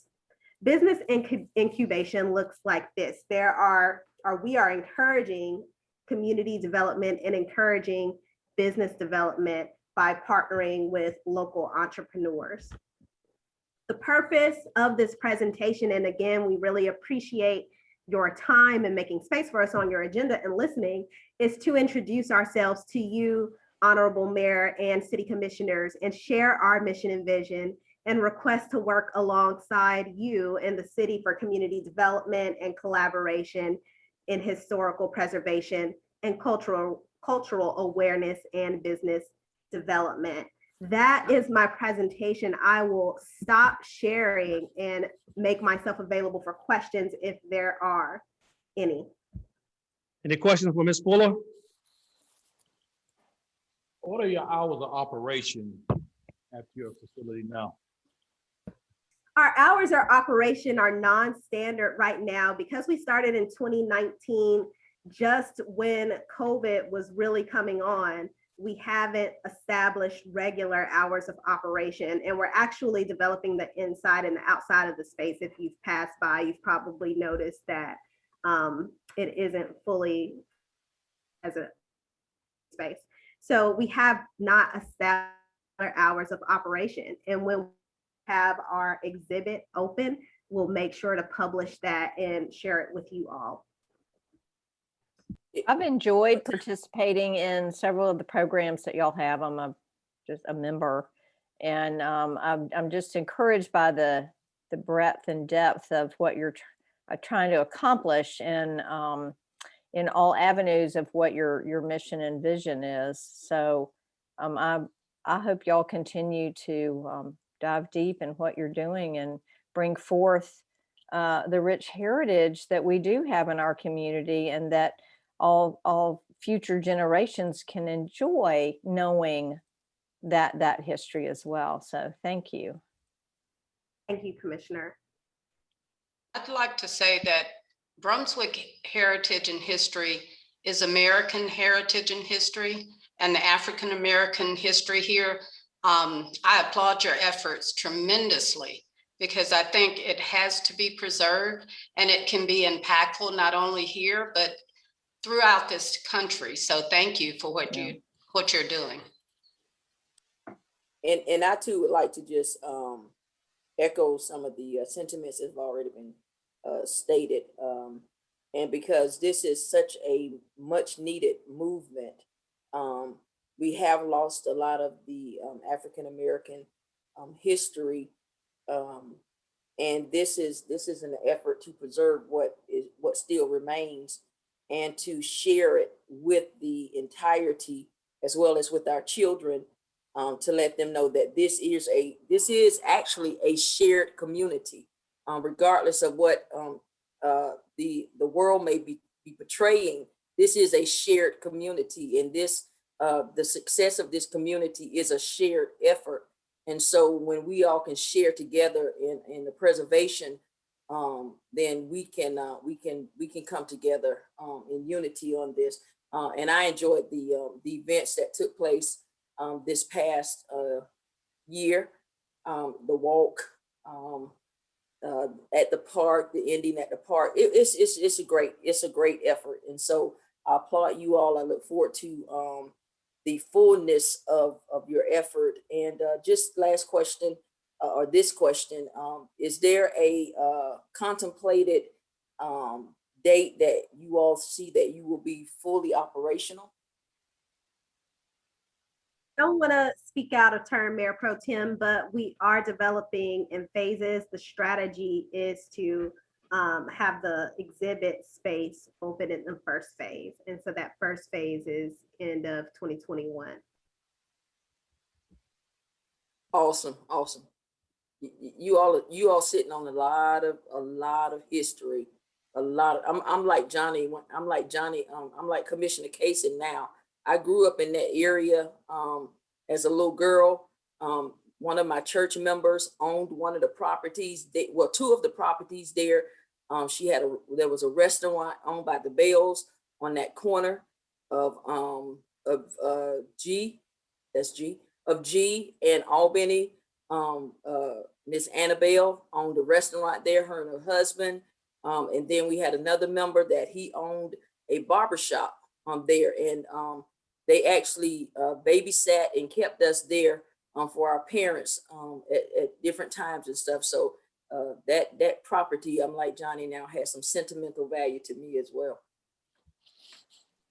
And I think it's great too that y'all have really picked up the mantle and moved forward, because there's been efforts prior to y'all, but I feel like y'all really have, you've really taken hold of what what the issues are and what you need to do. And you're doing a great job. So look forward to participating and supporting in the future.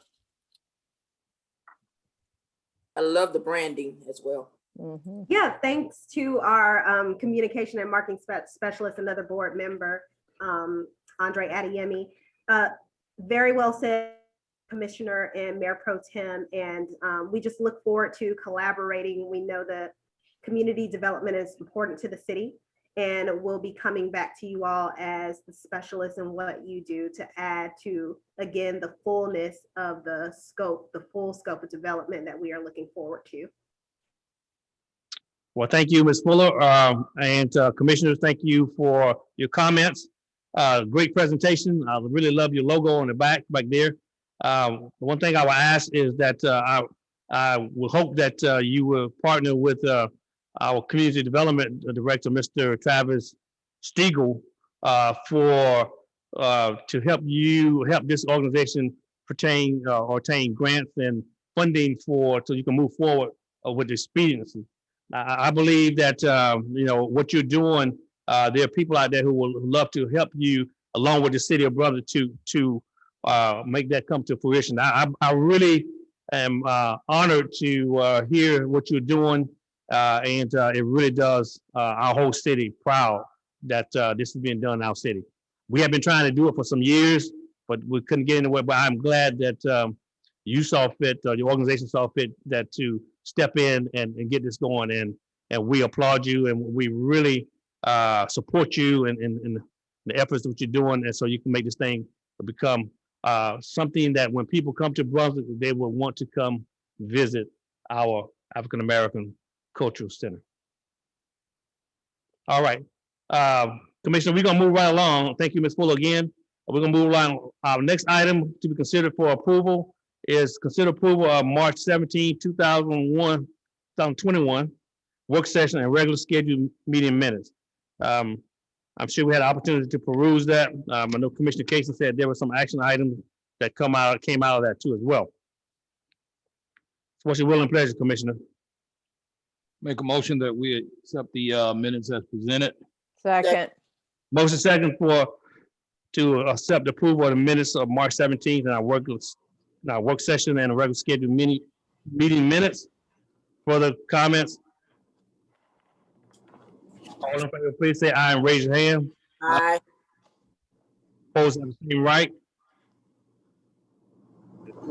Have it. Okay. Item number 6, consider approval of financial reports as of February 28th. Kathy Mills, our finance director, will be presenting. Okay. The dog has not barked at all until right now. Okay. You have before you the February financial statements. And as you can see, we are at 66% with the year. And we have revenues over expenditures year to date of $5 million. We have cash on hand of $8 million. And we have loss distributions for year to date. We are 11.19% over our budgeted amount. And for title ad valorem tax, we are at 28.82% over our budgeted amount. The second page is our SPLOST 6. Not very much has changed on that. Collections have stopped other than small amounts coming in. And we are at a cash balance of $6.9 million. Unallocated monies, $2 million, which I'm sure we will be getting back with you about what the city manager wants to allocate those funds to. We have, the next page has SPLOST 5, and we still have $1,356,000 in our fund for SPLOST 5. The Oglethorpe Conference Center, which the referendum has taken care of as we get ready to do what we have allocated those funds, that fund for. Norwich Street Commons, no activity. There's a $335,000 balance as of February 28th. On the Roosevelt Harris Multipurpose Center Fund, you'll see we have grants year to date of 114,000. We do have transfers from the general fund of 120,000. I think I mentioned that for last month that we have a budgeted amount to transfer of 100,000. We are working on getting additional funds from the CRC for that. Ms. Wimes, who's the director over there, has submitted some paperwork so we can get some additional funds from them because our census numbers are down, but also the cost of our meals has risen significantly. So we are hoping for good news on that front soon. The last page, we have the sanitation fund. We have total cash on hand in the sanitation fund of $713,000. And we have $194,000 that we have set aside for additional contributions to the T Street landfill if they are called for. Our sanitation bills year to date, $1.1 million. Our monthly trash pickup fee is generally around $131,000. Stormwater utility, we have a net of revenues over expenditures of $480,000 and I'm sorry, revenues over expenditures of $396,000. We have a cash balance on hand of $514,000 in that fund. There were no additional money spent in the month of February for animal control, traffic control, or recreation department expenses. The last page is the Roosevelt Lawrence Center. You'll see our totals for the month of February. We expended $8,500 and year to date on the Roosevelt Lawrence Center, we've expended approximately $51,000. If you have any questions, I'll be glad to try to answer those for you. Any questions for Ms. Mills?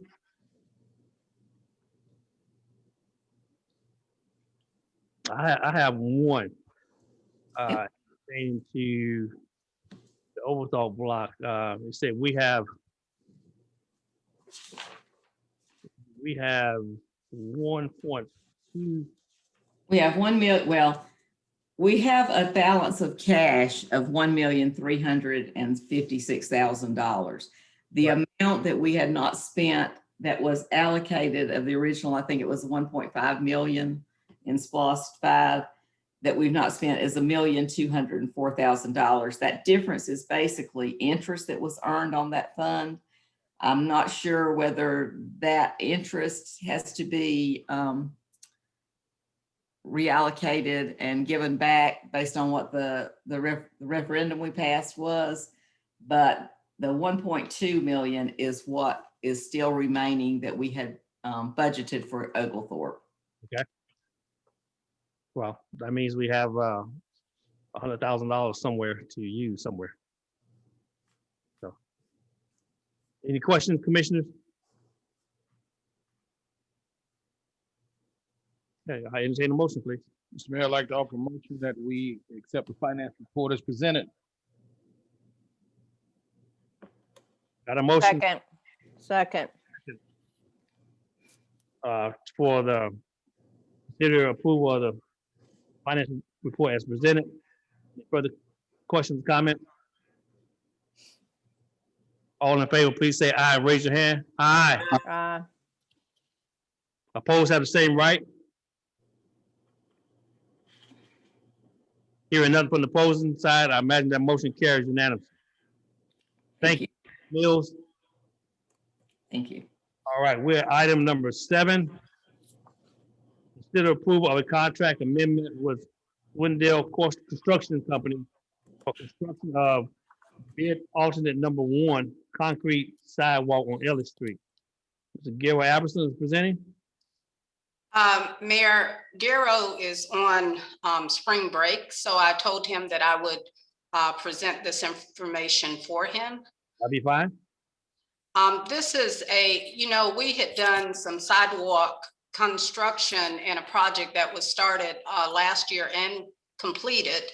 And we came to the end of that project. And one of the objectives was to use CDBG money that was needing to be taken and used going forward to, I guess, utilize the funding that we had pretty quickly to make sure we were using funding in a timely manner. So when we ended this project, we still had $107,000 of CDBG funding to use. So we looked at, and I'm trying to get to share my screen right now. Oops, that's not right. We looked at how we could utilize that 107,000. We had bid this project out as a base project and then 2 alternates. And these are the streets that were completed. The first 5 of them were completed with the base project. Ellis Street and Wolf Street were alternates 1 and 2. And you can see those bids here.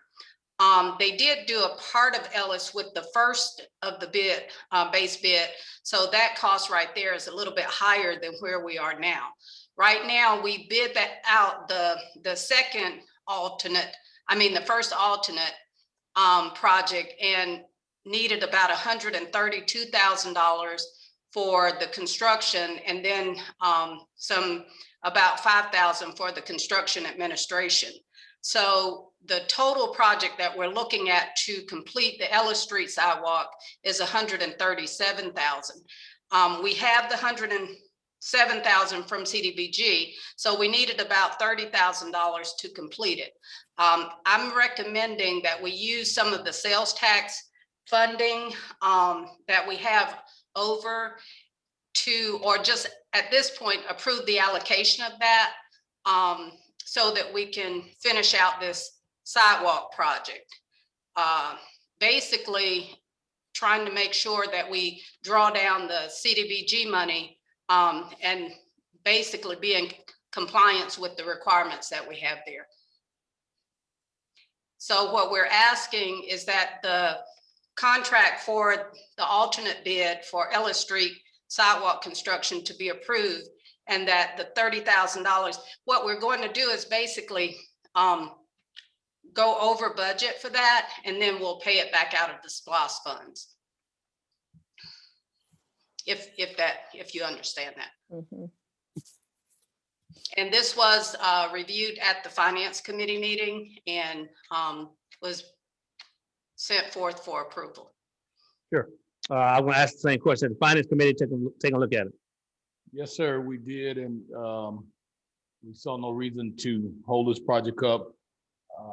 We can go ahead and get the Ellis Street pavement sidewalks done, and then be ready to do the Wolf Street very shortly thereafter. Okay.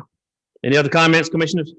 I had one question for Ms. McDuffie. Were there any other projects that we were tagging some of that earned interest from SPLOST towards any other overages, or are we pretty clean on that? Well, I'm working on a just a recommendation for the interest and the excess SPLOST funds, and I have spoken with the auditors. Kathy and I spoke to the auditors about how we can do that allocation, and I also sent a question to the city attorney, but I haven't had a chance to speak with him. But I plan to bring forth those recommendations very shortly. Okay, thank you. Mm-hmm. All right. Any other comments or questions? Commissioner, as Commissioner Williams said about getting on with doing our sidewalks, realizing that sidewalks help transform neighborhoods. And some things that we're trying to do here, especially in our urban neighborhoods. So we're trying to continue to do that and enhance those. People keep saying we always do stuff downtown and never do anything in our inner city. So this is the opportunity for us to continue to do something in our inner city. Commissioner, so with that, I'll entertain a motion, please. Mr. Mayor, I'd like to offer a motion to approve the contract amendment with Swindell Construction for the construction of bid alternate number 1, the construction of the sidewalks on Ellis Street. Second. Okay, motion second for approval of the contract amendment, bid alternate number 1 for Swindell Construction Company. for construction of concrete sidewalk on Ellis Street. Any further comments or questions? All in favor, please raise your right hand and say aye. Aye. Opposed, have the same right. But I've got a question.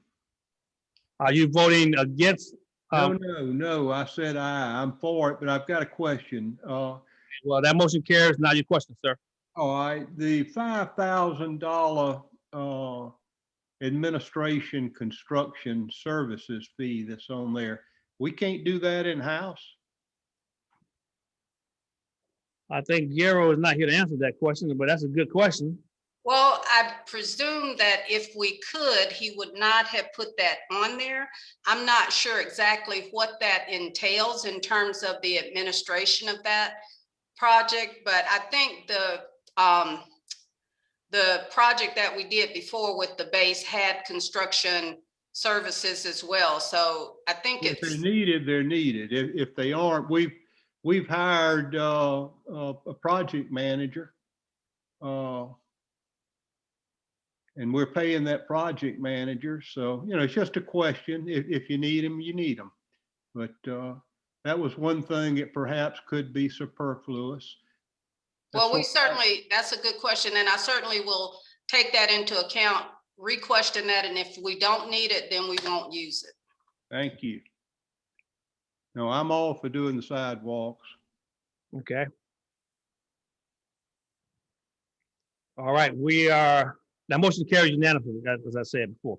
Now we're at item 7A, I believe.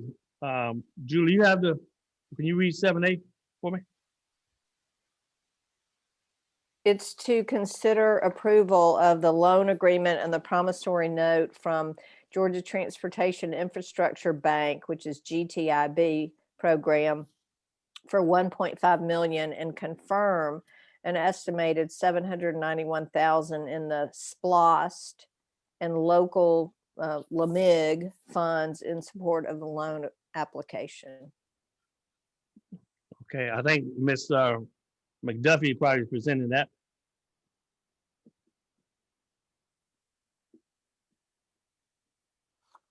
You're muted. Okay, I am trying to share my screen on that. See if I can get that. Okay, can you see the loan agreement? Yeah. Yes. Okay, and I'm not going to go through all of this. It's basically a basic loan agreement with the Georgia Infrastructure Bank. Brian has reviewed this. He did have a question, sent it to them, and they basically were in agreement with it. It had something to do with the indemnification that they had asked us to indemnify them, and as a city, we cannot. The only thing basically I wanted to point out with this agreement is there is an administrative fee that has to be paid if we pay the loan off before, if it's repaid or prepaid, and that would be a 1%, which based on the 1.5 million would be about $15,000, but it's based on the outstanding loan balance. So if we pay off $500,000 in installments and then have $1 million of outstanding loan and then want to prepay that or pay it up front, then it'll be a $10,000, I guess, penalty or administrative fee. The only other thing I wanted to point out here, the closing fee that we have to pay on the loan is a 1%, which is $15,000, and that can be rolled into the repayment of the loan as well. There's not a lot of other things in here. Of course, it basically points out the loan amount of $1.5 million, and then it has that we have a spend down period of 3 years for the loan, for the money to be spent. And it's a loan drawdown type loan. And they'll advance us the money. And then at the end of it, whenever the project is completed or the spend down period is over, then that's when we start to pay it back. So do we have to use all of that funding, or? No, we don't have to use all of it. That's one of the reasons that, it's done the way it is. I guess if we don't use all of it, then at the end of the period, we'll have a modification of the loan and, at that time. Okay. And then the promissory note, basically the promissory note, and this is the two documents that the mayor, will be authorized to sign. It just outlines the principal sum of the loan. It shows that the interest for the loan is 0.52%, which is tremendously low. And of course, it's calculated on a 360-day, 30-day, I guess 12 30-day months. And that will be after the spin down period. And of course, it talks about this is just authorizing, that we will pay the outstanding loan balance. And that's pretty much what the promissory note is. Basically, it cannot be changed unless it's done in writing with agreement of both parties. And yeah, it can be signed electronically. And that's basically what the promissory note is as well. But this is just to authorize the execution of the closing documents. We did have a letter from the auditors that had to be completed, and a letter from the city attorney that has to be completed. And the city attorney has to approve all documents as being approved as to form, and he has to sign off on both of these documents as well. So what say you, Mr. City Attorney? Well, I think the city manager hit on all the important points. When we got the documents, and if you recall, you guys as a commission have already approved the application, and to approve the application and then, not approve the promissory note doesn't quite, make sense. But I just wanted to make sure the commission had the opportunity to look and look all of this over as well. I went through the documents. I asked for a couple of modifications. They had no problem making those, and everything looks good to me. I'll be prepared to approve to form if the city commission elects to give you the authorization to sign. And the closing date for the promissory note and the loan agreement is April 15th. So we will, once the approval is granted and they are signed, we will execute the documents and get them back to them by that date. Regina, did you ask them if they would waive that prepayment penalty? I did, and I will ask again if and when if we prepay, but I kind of spoke softly on that because basically they were saying, well, if you want to prepay it, then do you need the money at all? So I kind of just told them I wanted to be able to ask and have that question answered for the commission, just in case.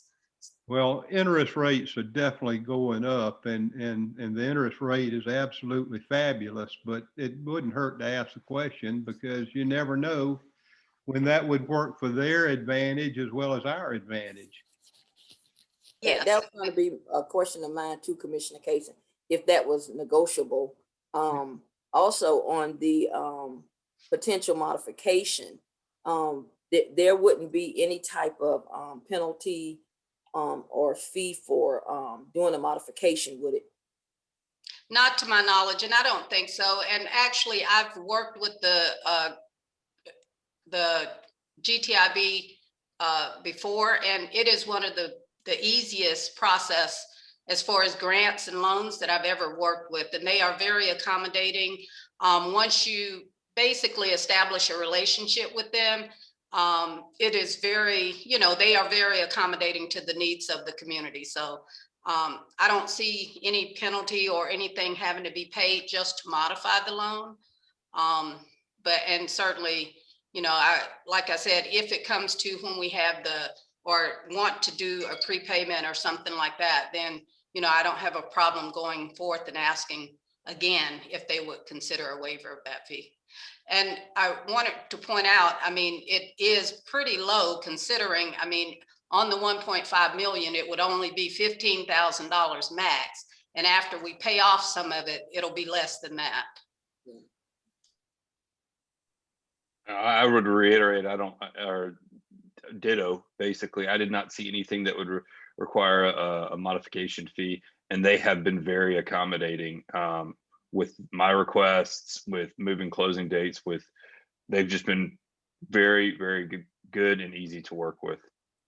Awesome, awesome. Okay. Any other questions or comments? All right, Commissioners, we have this before us, and I'll make a motion that we approve the loan agreement and promissory note as stipulated in the agenda. Second. motion second for approval of this promissory note. Any further comments or questions? Hearing the all in favor, please say aye. Raise your hand. Aye. Aye. Opposed have the same right. Hearing nothing from the opposing side, that motion carries. Thank you, Commissioner. All right. Item number 7B, consider approval of a contract with Georgia Asphalt Producers to construct the improvement as planned by the Lanier-Gloucester intersection improvement study. Ms. McDuffie, are you presenting?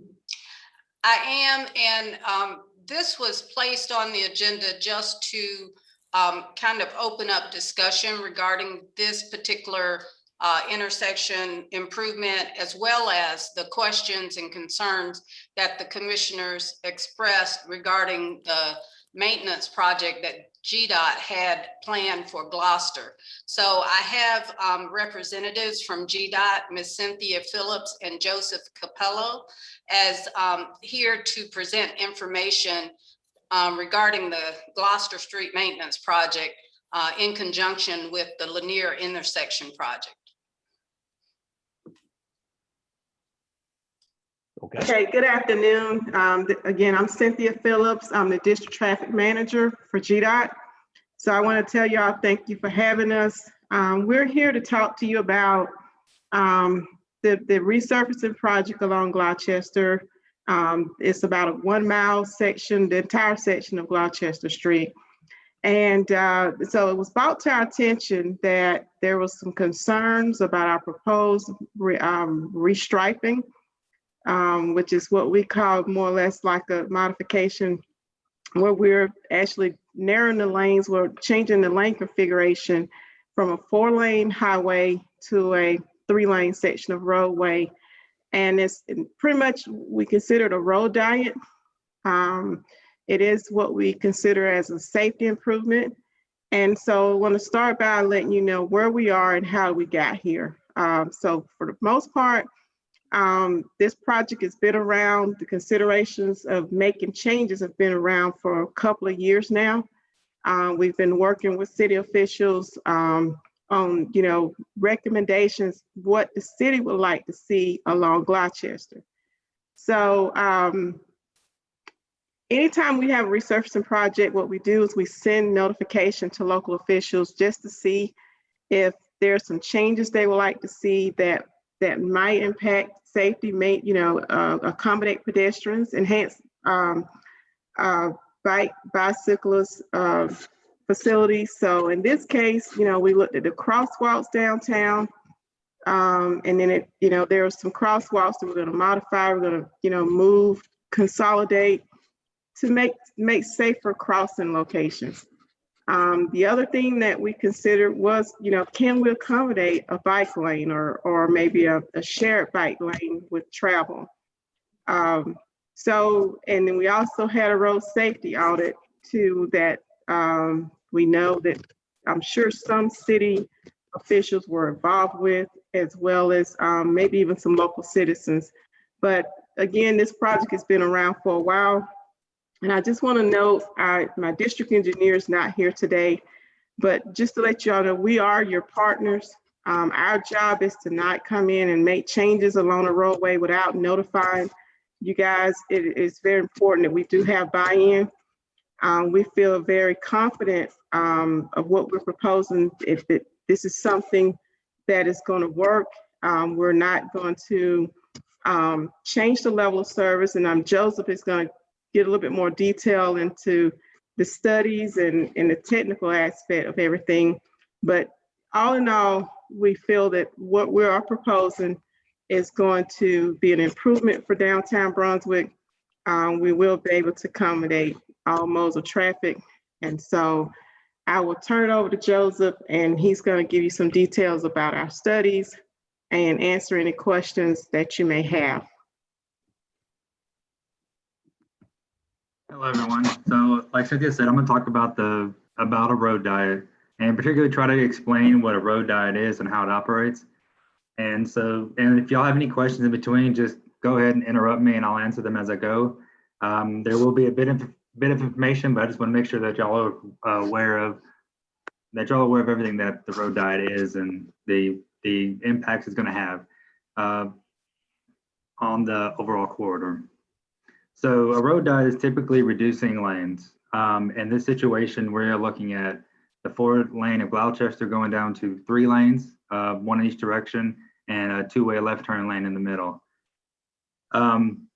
The benefits of a road diet in general, and this comes from study from FHWA, that they show a reduction in crashes of 19 to 47%, and that's due to the roadway reconfiguration. You have reduced vehicle speed differential, you improve mobility and access by all road users, and the integration of roadway into surrounding uses that result in an enhanced quality of life.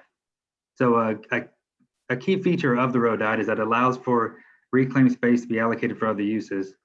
In this case, turn lanes, which they're not turn lanes out there. There are some in certain intersections, but this would create a left turn lane all down the corridor. And so in addition to bike lanes and of that nature. So the main way they help with reducing crashes is they reduce the rear end crashes and left turn crashes due to a dedicated left turn lane. Currently, without left turn lane, cars can be stopped trying to make a light while it's green, trying to make a left and somebody rear ends them, or people get pressured to make a left and they turn in front of somebody. With the left turn lane, you reduce the probability that happen. Also, on the opposite side, if they're making a right turn on the side street, that you reduce the crashes from the side street, just because you're not having to compete so much. For pedestrians, the reduction in lanes from 4 to 3 reduces the amount of time or the amount of lanes they have to cross. You can provide that extra area for larger refuge islands for pedestrians to wait. And again, with the bicycle lanes and parking. It does help with traffic calming, and it gives the overall corridor complete streets. Complete streets is the ideology of that it includes all users of the roadway, and so it does that. Kind of moving forward, so now looking at how the road diet, how it kind of operates. We looked at, so when we were looking at when our consultant actually was looking at reviewing the location, we looked into the corridor and looked at the safety aspects of the corridor. So currently speaking, this segment of roadway, so we have a crash analysis that we do, and it could rank segments of corridors, of intersections, and how they rank overall within the district. So when we looked at how the corridor ranked, it ranked 5th in our district in terms of crash rate. And that's for the whole, all the counties, that's even comparing it to the bigger cities and everything.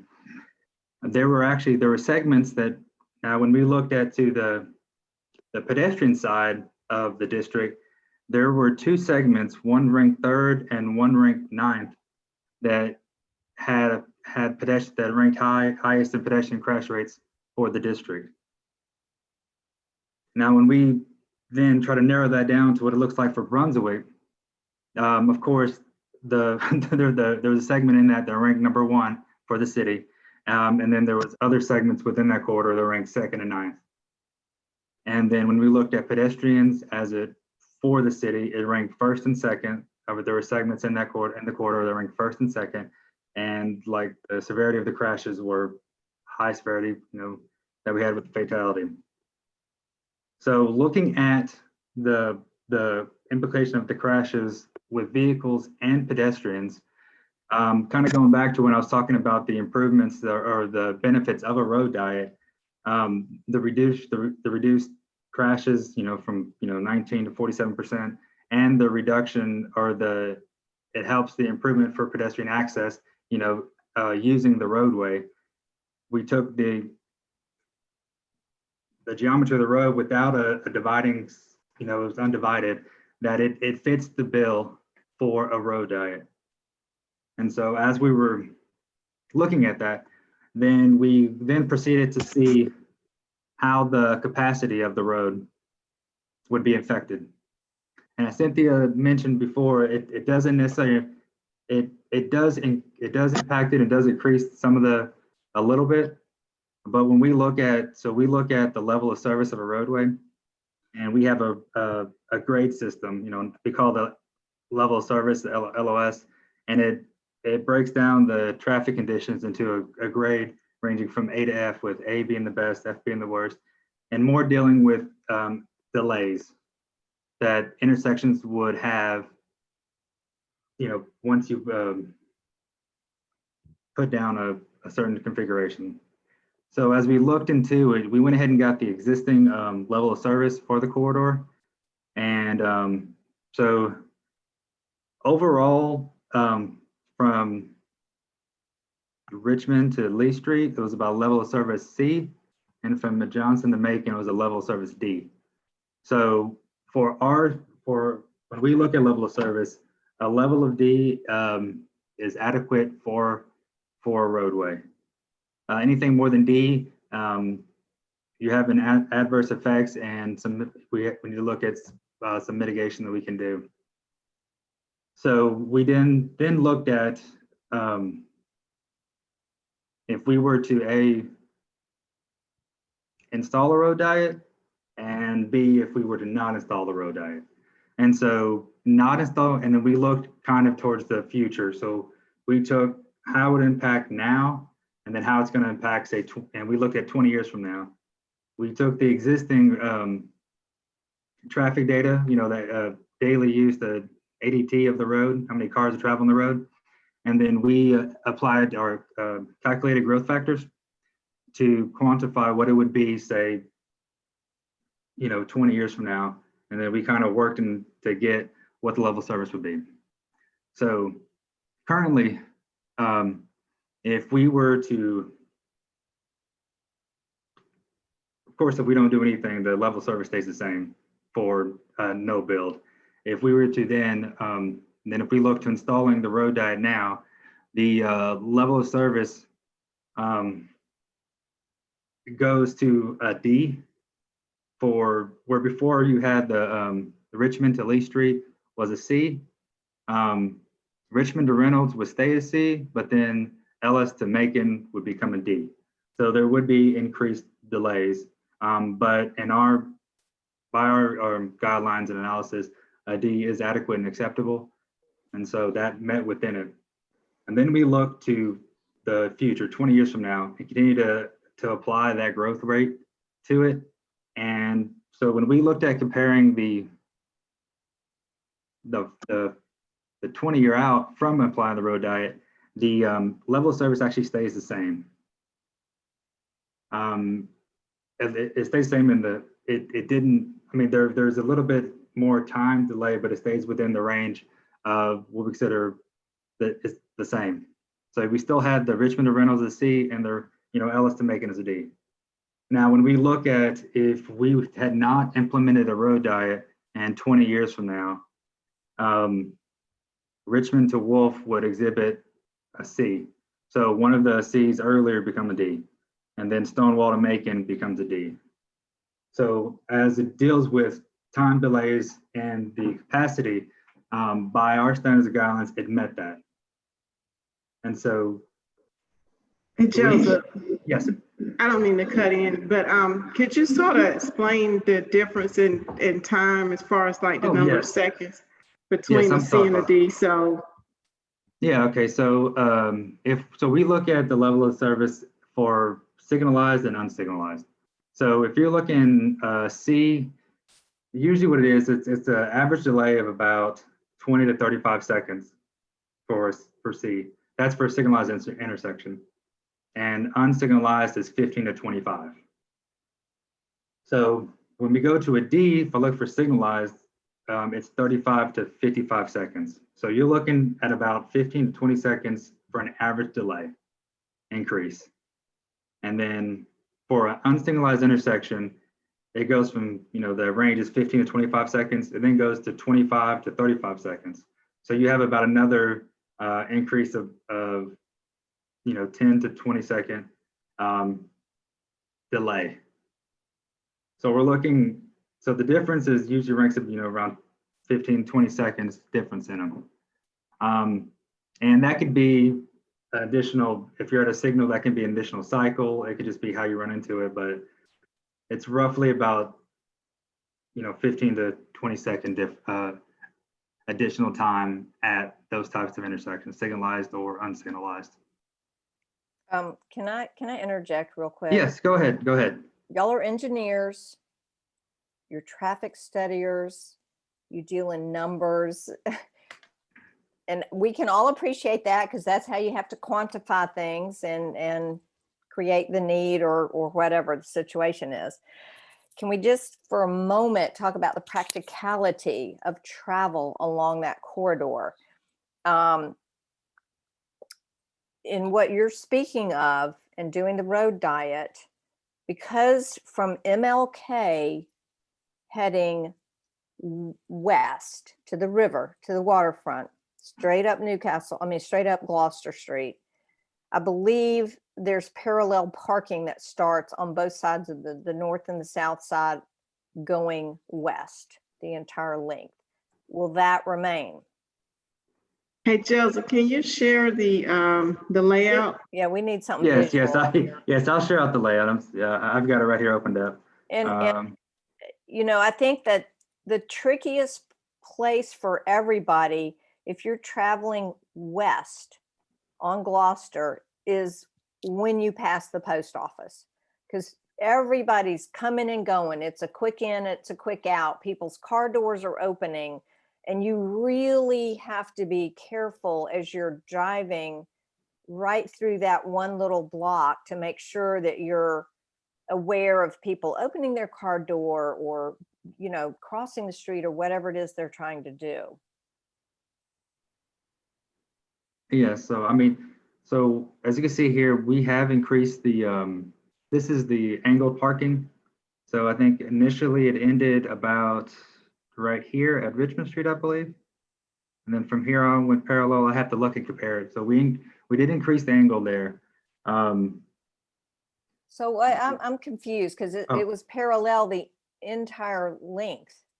So what I can show you what I have currently for a map. Let me go ahead and share my overall screen. I will tell you though, within this project, there were some modifications in the parking. You may have gained some additional parking spaces downtown with this proposal. And some of it, and some of it came about through coordination with your city engineer. As we were sending our layouts to show, what we're proposing, there was, some feedback given to us. Hey, can we try to do this? Can we add parking here? Can we do angle parking there? So yeah, you're picking up some additional parking. I noticed something that was said earlier in the meeting about doing more downtown, and if you can bring more people downtown, well, there's an opportunity to add more parking. This project is, again, like Joseph is saying, making it safer for pedestrians. That I can see a lot of things that can come out of this project in the future if it's something, you even like with your bub outs, in certain areas that's going to be improved with this project. You know, I can see it being a great thing to, you know, you can still move traffic downtown. You're not gonna get it, it's not gonna be any more congested than it already is. And we can provide left turn lanes at these signalized locations and even unsignalized locations. So that's gonna help with that delay, because if you get a motorist behind a left turn vehicle in that inside lane where you do have 4 lanes, you got traffic stop. Can we do this as a work session? Is this time sensitive? It is very time sensitive. Okay. And with this, again, you know, this project is been going along for a couple of years. It has already led to construction. We do have a contractor that's on board, and he is expected to start work within the next couple of weeks. So it's very time sensitive. We have no problem sharing plans with you all. Again, you know, this is something that we have been working with the city on. I think, you know, we're not throwing, you know, anybody on the bus or anything, but I think the disconnect has been between maybe your previous city manager not sharing information to your council. I think that's probably what the issue is. But nevertheless, you know, GDOT really needs to move forward with the project. Now, if you want to provide us some feedback as far as these changes, we'll be happy to take those back to our upper management, you know, and see, you know, what we can do. But we actually have a contract. So I don't see the center turn lane on the drawing here. Well, what you see now, what you're looking at now on Joseph's screen, he's showing you what's out there now. And then he's gonna show you, right, he's showing you an aerial of what's there now. And then he also have a layout of what we have proposed in the project. So. Yeah, so as you can see, this is you know, from the beginning of Oglethorpe. So right now you have Angle Park and ends right here. At Newcastle. Right. So go ahead. Commissioner Williams has a question. Oh, go ahead. I'm sorry. And that was my concern. I was asking, as a matter of fact, I wrote this down when you all first started. What city officials, who was a part of this study? For the RSA team, for the city, we had Gary Robinson, and for the county, we had Paul Andrews. And Commissioner, this is Ms. McDuffie. We have emails that went back to 2018, and I think Ms. Phillips is saying this has been a couple of years. And they did start presenting this information in 2018 to the city. And from the email traffic that I researched and found, Garrow was the initial contact, but there was information shared with Mr. Drum and with the planning director, Ms. Diaz or Dice. But as far as I can see, that was the only communications that were made. Brent Dice and Jim Drum. Okay, that kind of answers my question as to why we're in this situation and where we are by not knowing this information.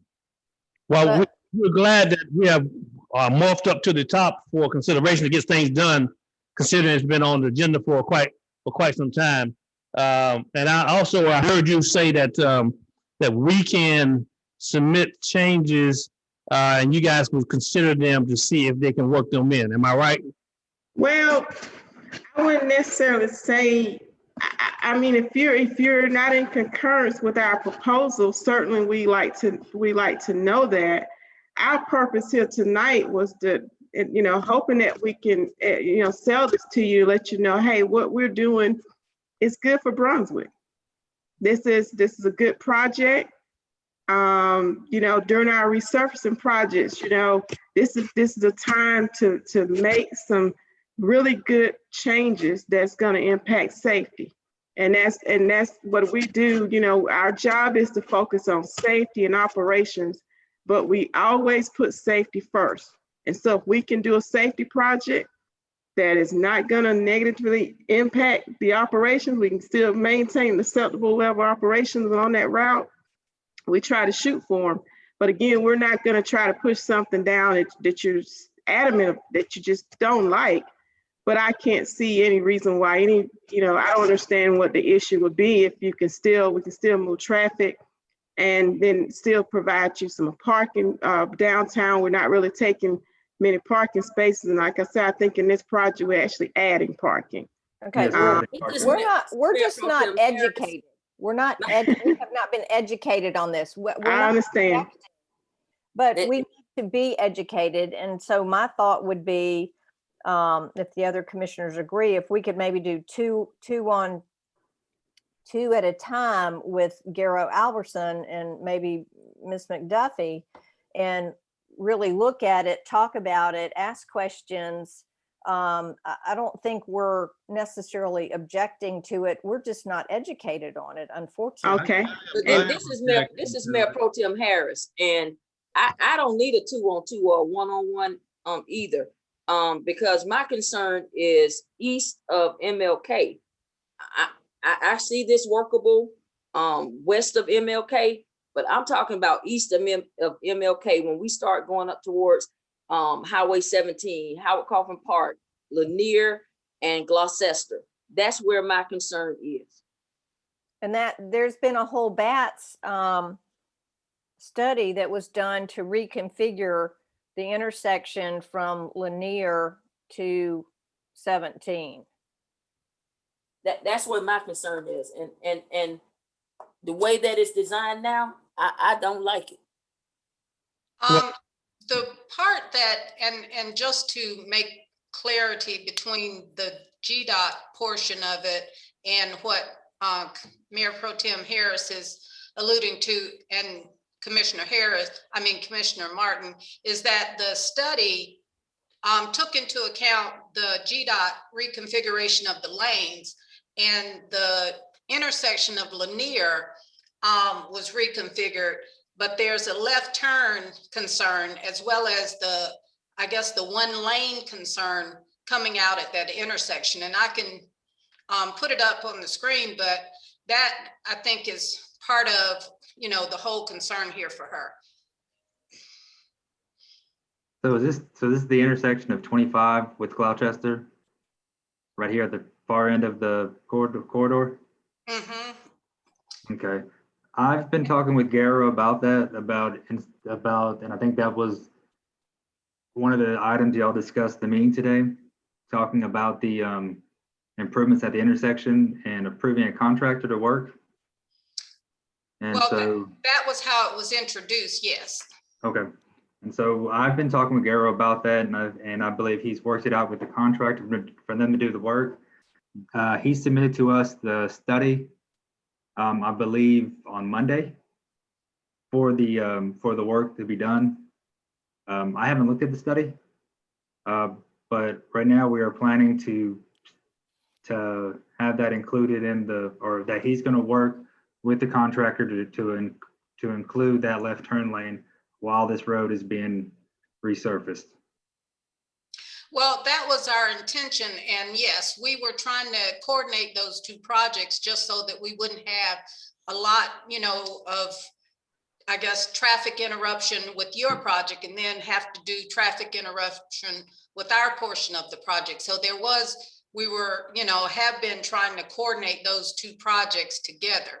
But I think the concern that Mayor Pro Tem Harris has is that at that Lanier intersection, we're trying to mitigate the traffic coming out of Lanier, and then it's going to go into one lane versus it having the two lanes to enter onto that intersection at that place.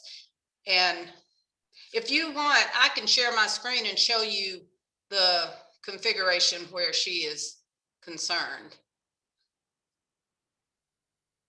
This screen that Joseph has, that he has up now, does show the intersection of Lanier of what's in the proposed plan. So, if you guys can look at that before you pull up your screen so we can see the difference in what you're all proposing. I lost his screen, so.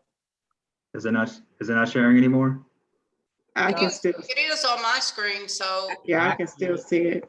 okay, so I guess take down, are you saying take down his screen, Cynthia? Yes, ma'am. I just wanted to make sure everybody can clearly see. We knew that there was going to be some changes at the Lanier intersection, but we're still ready to work with the city on what we need to do here. But the proposal is still within this project showing a single through lane in each direction with a center turn lane.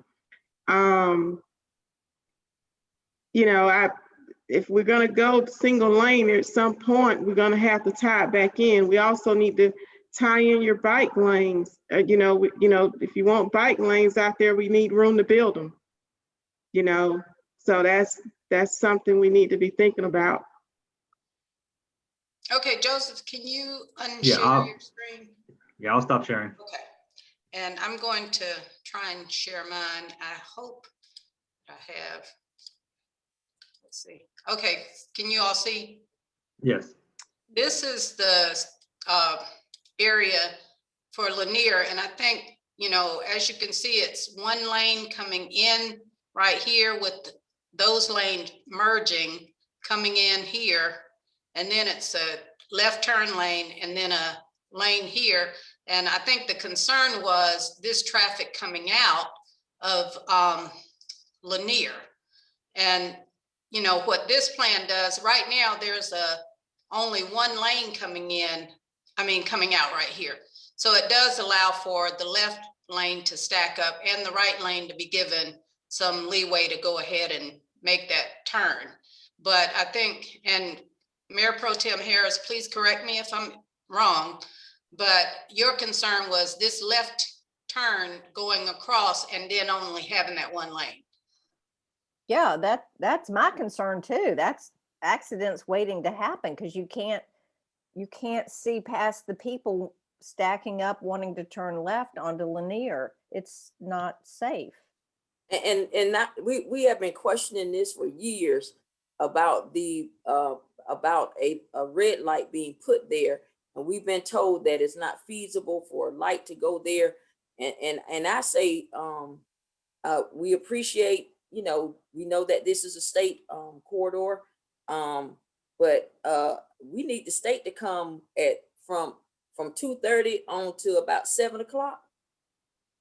We need the state to be there to see all this traffic and see how this stuff plays out as it currently is, because there's a lot of traffic coming up through those neighborhoods, coming out on Gloucester Street when those kids are getting out of school, when parents are bringing their children to school in the mornings, when they're picking their children up and headed from Glen Middle back to the island, and then work traffic is getting off between 3 to 6:30, sometimes on up to 7 o'clock. And so I live right here.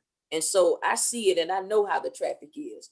And I know it's dangerous there. So I guess my experience in this, and then all of these surveys and other things that say what I'm seeing and experiencing ain't quite so. Yes, ma'am. So we can do some traffic counts here at Lanier. We can do some fresh counts as soon as next week, right, Joseph? Yes. Yeah, we can do counts here, and we can also analyze it to see where we are with warrants for signalization, and we can provide that to you. We'll be out there. We normally do 8-hour counts, so we'll do morning and evening peak hour to capture all of that. Cynthia, this is Johnny Cason. Can you hear me? Yes, sir. I got a question for you. I've lived here all my life, and exactly what Commissioner Harris is saying is something that we have worked on for a long time, and that's getting kids across Goodyear Avenue and there over to Howard Coffin Park and back and forth and do it safely. This really isn't doing that. And I don't see where all of a sudden that we're thrown here with an April start date with something of this magnitude, and this community has not had an opportunity to weigh in to what we're discussing right here. And I think it's a serious matter, and it's happened the way it has. And I can't blame it on Jim Drum and his lack of communication. I'm sorry. That doesn't buy us the education time and process that we need. But my major concern is, why wouldn't it be feasible to go up to 17 with all the area, all the land, all the lanes we've got up there, put a roundabout up there, and that would take a lot of this traffic off of Gloucester Street, because it would keep people from racing.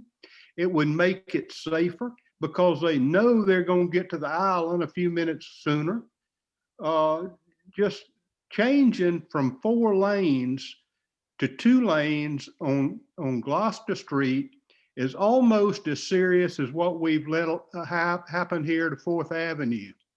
That's absolutely great for 25 years from now, but Newcastle to 4th Avenue is not pragmatic. It is not. I go there all the time, so I know what I'm talking about. And I get people behind me, and they're just absolutely just waiting to pass me on the right out there. And it's just to do that now at this time, what's been done to 4th Avenue to Gloucester with no more advance notice for this community is just not acceptable. It's just not. We need to do something to Highway 17 to get people off of Gloucester Street more expeditiously. And that is a roundabout in my estimation. And I wonder, has that been studied? Has it been discussed? I'm not certain. What I feel like, if there's some additional improvements, the roundabout is a good idea. We'll be happy to entertain that. All we need is a formal letter from the city of Brunswick. It can come from the city manager, it can come from the mayor. Even, we work directly with your city engineer. So that has been the person of contact with us. And it really, for us, we will work with any official that you deem. I mean, and copy everybody. But I will say, I apologize for any miscommunication. But I can tell you from our standpoint in the district, we have worked with the city of Brunswick, and this project has been around for 3 years. To us, and that's clear here. I was absolutely appalled when I saw the advertisement for Gloucester Street in the Brunswick News here. Was absolutely appalled. And again, there was no communication on 4th Avenue. When I knew that Newcastle to 4th Avenue and what was done on Bay Street was done, was when I got in my automobile. I mean, we're going through COVID now, so things are a little bit different. But to me, this is the same thing, and there's going to be a time for it. This is not the right time. I'll tell you, some of the study in the peak time is due to kids getting out of school and people just pure and T racing to get to Highway 17 so they can get to St. Simon's Island a little bit quicker. I'm in it every day. I see it.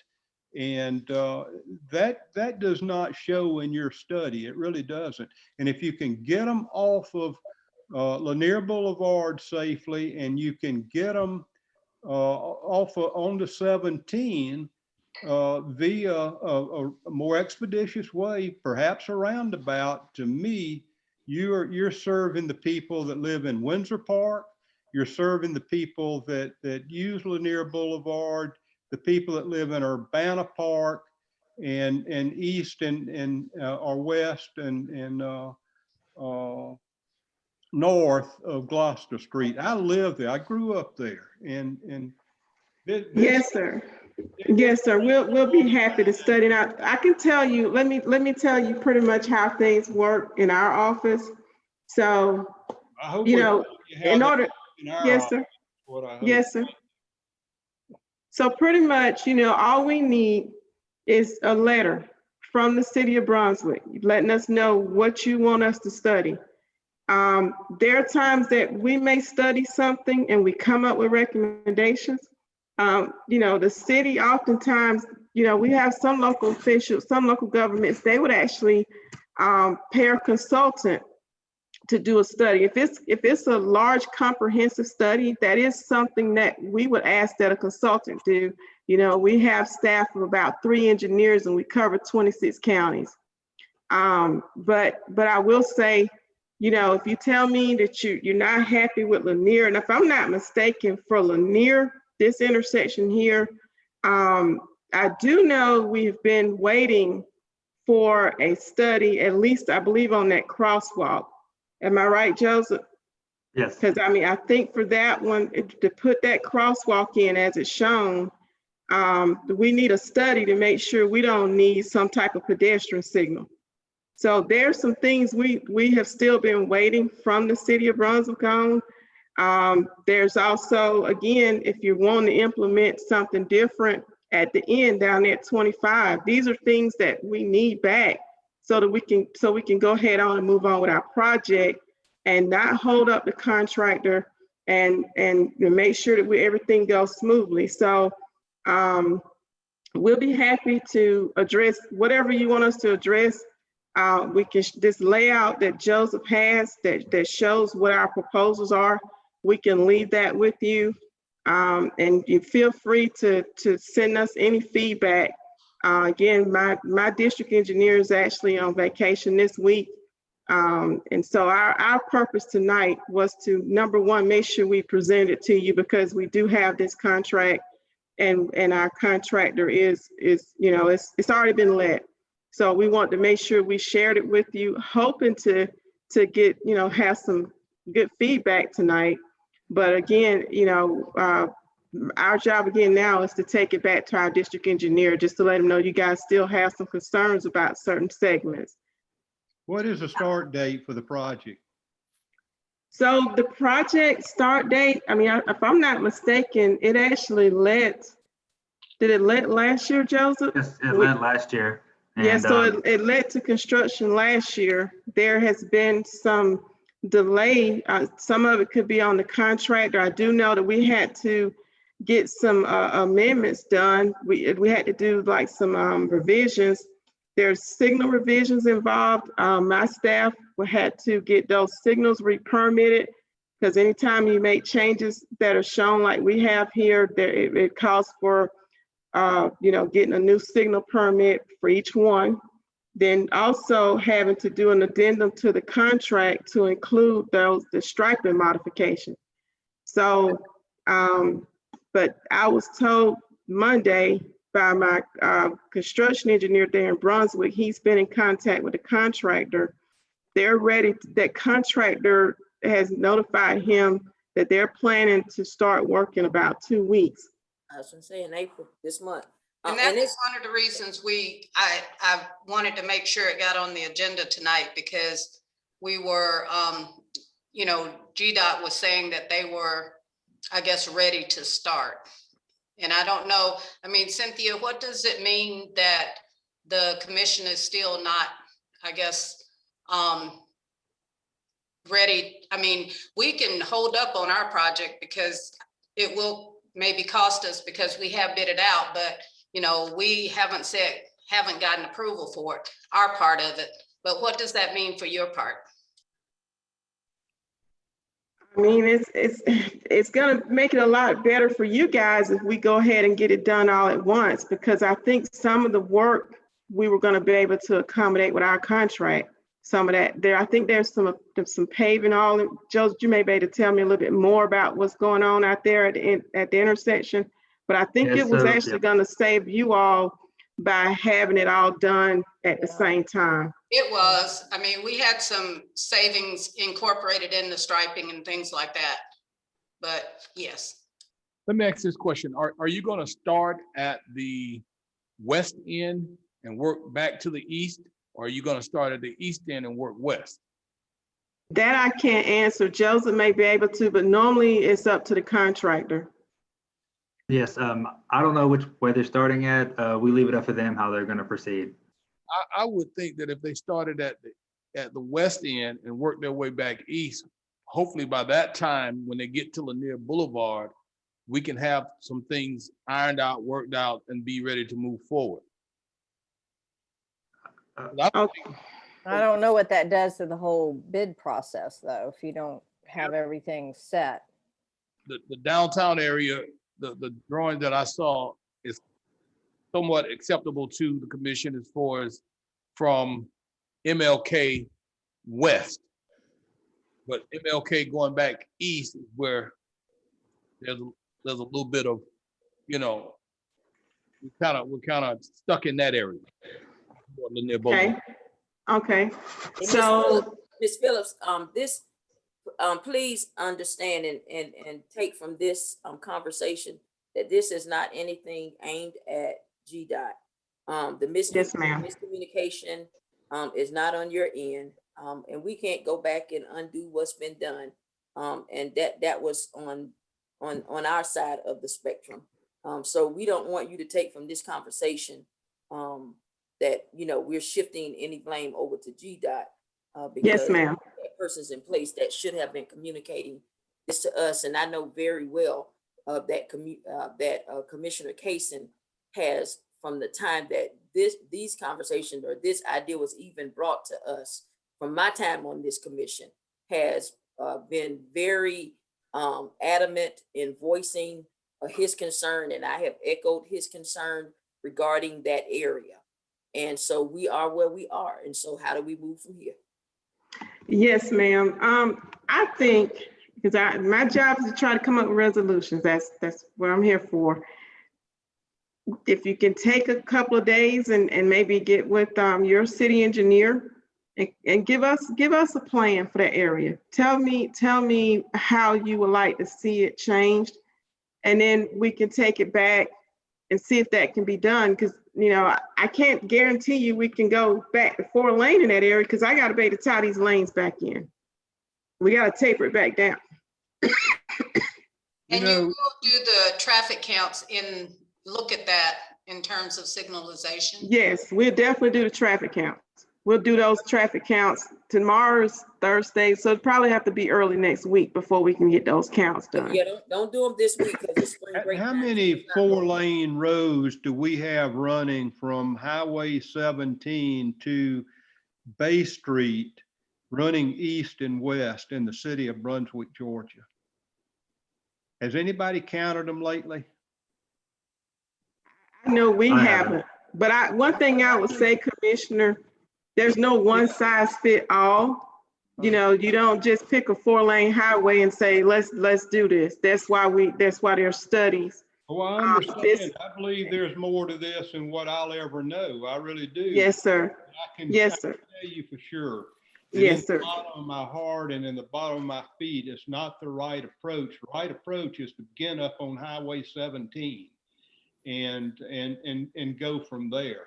And I'm including certainly what we're talking about east of Lanier Boulevard, but I'm saying to even touch the 4 lanes that we've got there is almost as contrary to what we've got here and what our needs are as what's happened to 4th Ave. Yes, sir. And if you, it's just not right now. It's wrong. Go get on it. Go get behind and let those people get behind you now that are getting off work and they want to run over you. And that's exactly what we're going to do on Lanier Boulevard. I mean, on Gloucester Street. If we do this thing, it's going to be the same way. yes, sir. And I'll let you all discuss that amongst yourselves. As far as I know, that's something y'all, you know, have to talk about. But you know, that's just, you know, we April, Cynthia, and we don't have time to get out to the community and to get community input. And we can discuss this all night. I'm pretty sure. So, What's the resolution? do y'all have any other questions for us before I would we? like to interject that, if I may, please. I do believe that consideration needs to be given to the users of Gloucester Street before this decision is made by the city commission, the mayor, and the GDOT. Okay? Can I ask a question? Sure. I know that part of the modification of the lanes on Gloucester was made because the city officials at the time asked about bike lanes being added and the parking being changed. If the bike lanes are omitted and the parking is not, it's left to be parallel, is it possible to leave the 4 lanes and add a left turn lane in that street? No? I don't think so. Or But we even can- parking on one side of the road, if you, that'll be something we have to look at. But at this point right now, it's really late in the game for us to make changes and go back to that contractor for That magnitude. yeah, it is. And to be honest, see, this is not just something GDOT came up with. We paid a consultant. We have a safety consultant on board that actually conducted a study, and they did a quarter study, planning study as well. And that's some of the things, those numbers Joseph was giving you. And the other part about it is when you're dealing with safety. So that's why we left it to them to do the entire part. Go ahead and let's do the study. And here's a layout we have. This is what the city wants. This is what the city wants to incorporate. Now let's see how we can do it safely. And that's how we end up with this plan. I think that's what a few people ask for. I don't think that's really what the city of Brunswick wants myself, but maybe I'm right. So, but again, I've been to plenty of meetings. I've never been to a meeting where you're dealing with a city downtown area where they're asking to reduce parking. I mean, that's just not typical. I mean, normally they want more parking, especially when you have businesses down there. I mean, again, it's we'll be happy to. I'm gonna share with my district engineer, but I can't really speak on, and it's not my place to really speak on the scheduling of the project and what can get changed at this point. That's not, I'm the traffic manager. I don't control that project. Well, thank you. so, yeah, what, Mayor or Ms. McDuffie, what can we do at this point to take a look at what's being presented and what has been presented by Joseph and Cynthia, and educate ourselves as quickly as possible, and try to keep this on track. But it's I'm embarrassed as to where we are with this. Who's embarrassed is Johnny Cason. I'm embarrassed. Well, we all are. I'm embarrassed. I'm terribly embarrassed that this has happened. Okay. Hey, we're going to cut this off right here. Sure. Ms. Phillips, thank you, Joseph. Thank you for giving us some information. Thank you, Ms. McDuffie, for bringing it to our attention as such. We realize throughout this process of discussion, there's some issues, there's some things that we need to do and do it with the quickest. So we will start getting those things done and be getting back with you, Ms. Phillips and Joseph. Yes, sir. And again, remember, we are your partners. We're in this together. Thank you. Thank you. Thank you. You are very accommodating to us as well. We appreciate you. Okay, Commissioner, we're going to end that discussion. I know we have to consider approval for a contract, but I don't think we are ready to approve this contract yet. Am I right or wrong? Correct. So do we need to defer it until a later date? Yes. Make a motion that we defer the approval of a contract with Georgia Asphalt Producers as, Okay. until a later date. Motion and second to defer this contract with Asphalt. Any further questions or comments? Yeah, I think that we should have our city manager write a letter to the folks that Cynthia works with and request some time that should have been devoted to this to let people know what was going to happen with one of the only 4-lane roads we've got going east and west. And if you don't have something, what are we getting, And I think we need to ask that question. We've got other places that we can accommodate pedestrians and we can accommodate bicyclists. Right now, we need to be able to move automobiles for about another 20 years up and down 4 lanes of Gloucester Street, in my opinion. All right, we'll keep that in consideration. I would appreciate it so much. And discussion about this and being able to get something so we can get it quickly to GDOT, so we can have this contract let and everybody be concerned with some of the things that would make this intersection better. All right, moving right along. Thank you. Well, we need a vote. We motioned and seconded. The motion is second. All in favor, please say aye. Aye. Aye. Opposed have the same right? Okay, that motion carries for the deferment. We defer that item. All right, moving right along. Item number 8, city attorney item. Consider approval of resolution number 2021-04, clarifying previous resolution for the city of Brunswick concerning the future of the Confederate monument located in Hanover Square. Mr. City Attorney? Yes, good evening, Mayor and Commissioners. What you have before you is a resolution. It is extremely similar in nature to the resolution that had previously been passed on November 18th, 2020. And there you'll see, well, there's a typo in the first line, but it's November 18th, 2020. Essentially, when this came before the court, Glenn County Superior Court, on the city's motion to dismiss, the court asked for some clarification in the city's resolution. And in doing so, if we could place 2 specific cases within our resolution so that there was some certainty as to what cases we were discussing in the resolution. The earlier resolution, because the cases had not been lodged in the or docketed by the Court of Appeals, it was vague in which cases we would be watching.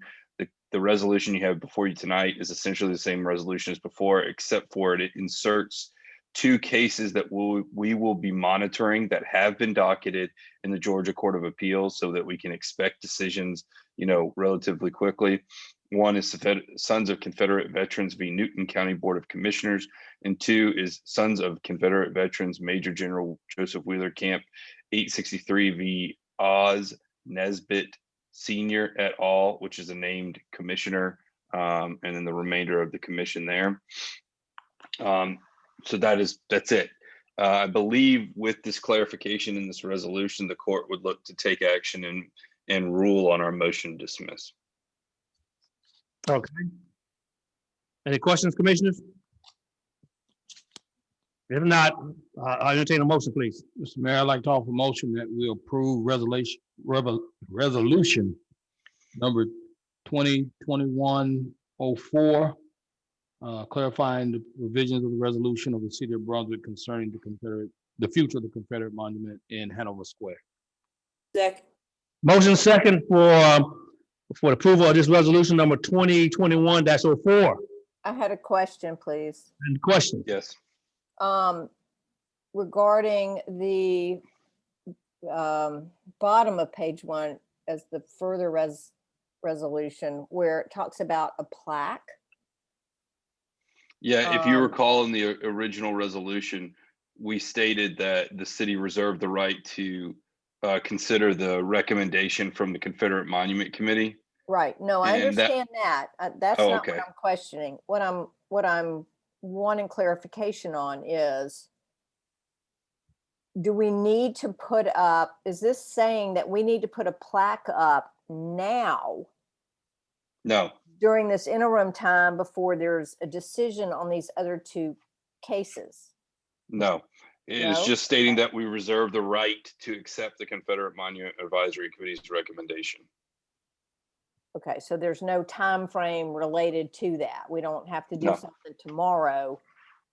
We can see how things play the course on these other 2 lawsuits, correct? That is correct. What are the dates, Brian?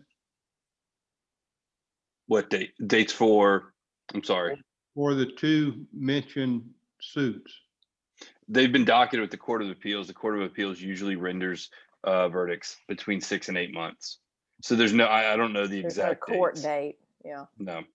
No, I'm sorry. There's no set court date for those courts. Is that, Commissioner Case, is that what you're? Yeah. Okay, I apologize. No, they have terms at the Court of Appeals and they issue opinions during their terms. And sometimes it's just a random date that comes out. Brian, a point of clarification. Based on this resolution, it states that the city will remove the monument if the cases illustrate that it's supported by applicable law. The applicable law is based on the monument being a public Yes. I guess, Yep. owned publicly. But if we're contending that it's not, that we don't own it, what does that mean? We've included language in this resolution. If you look at the now and therefore clause, now therefore it be resolved by the Commission of the City of Brunswick that there has not been a determination that the City of Brunswick owns a Confederate monument in Hanover Square. So we're still afforded the ability to pursue that and consider what the ramifications would be if it's not owned. Okay, thank you. Okay, yeah, we want to make sure that's clear. So is there anything stated about, in the event that these two lawsuits are finalized, that those Confederate monuments have to be removed, and henceforth the city of Brunswick has to remove its Confederate monument? What legally are we supposed to do with it? I mean, is there any defined method or course of action when you remove the Confederate monument? No, I think that'd be a discussion for a later date where we, at this point, this is just clarifying, and I'd want to limit the discussion to the resolution tonight so that we don't Okay. go too far down the road and taking on potentially privileged discussions in an open session. But I think that would be a discussion for a later date. Thank you. Okay. Okay. All right. We got a motion, got a second. So, Madam Clerk, you still on board? Will you please call the roll for me?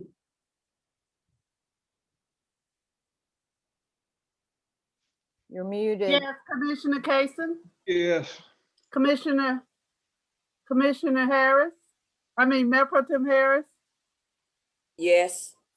Commissioner Williams, Yes. Commissioner Martin, Yes. Mayor Harvey. Yes. So, Commissioner, thank you. That motion carries unanimously. Thank you. We move forward. All right. Thank you, City Attorney as well, City Manager. We are now at the end of our printed agenda. Is there a need for executive session? I named a need, but I think that had initially thought that there would be a need, but there's a couple questions I still have. So I'd have to ask that we push this discussion until April 21st, if that's acceptable. That's acceptable by me, sir. I'll make a motion. You all approval? Motion to adjourn. Second. All right. It's been motion and second for our adjournment. Before I adjourn, is there anything else that needs to be brought before this commission before I adjourn? I know it's been a long night, but someone. I want to say this, Mr. Mayor. I think that we need to reach out to the neighborhood planning assemblies in the Urbana Court area and those areas that are affected by the changes that are going to happen on Gloucester as well, and give them the opportunity to chime in on those changes. Absolutely. Thank you very much. Well, I think that would be the whole Gloucester. Yeah, everybody needs to know, really, but they do. It needs to be public. Yes, if we can get a public hearing, something that public town hall, something like that, something where people can voice their opinion some type of way, or either send out something so they can send in their comments. Yeah, as quickly as possible. Yes, as quick as possible. Commissioner, it's been a long night. I thank you all for your patience. We've gotten a lot done. We talked about a number of things. We got a little off track, but it was all good because it was good edification for our souls and in our spirit, and also for the education of just moving our city forward. I always say it's a pleasure serving with you all because you're the best in the world. I tell you, no joke. All right. We've had a motion and we had a second. All in favor of adjournment, please say aye. Aye. Goodbye. Good night. Good night. Thank you, everyone. Thank you. Everyone's thoroughness. So we're not doing the executive session? Correct. No, we Okay. cancel that. It's gone. Next meeting. Thank you. Good night. Thank you. Good night.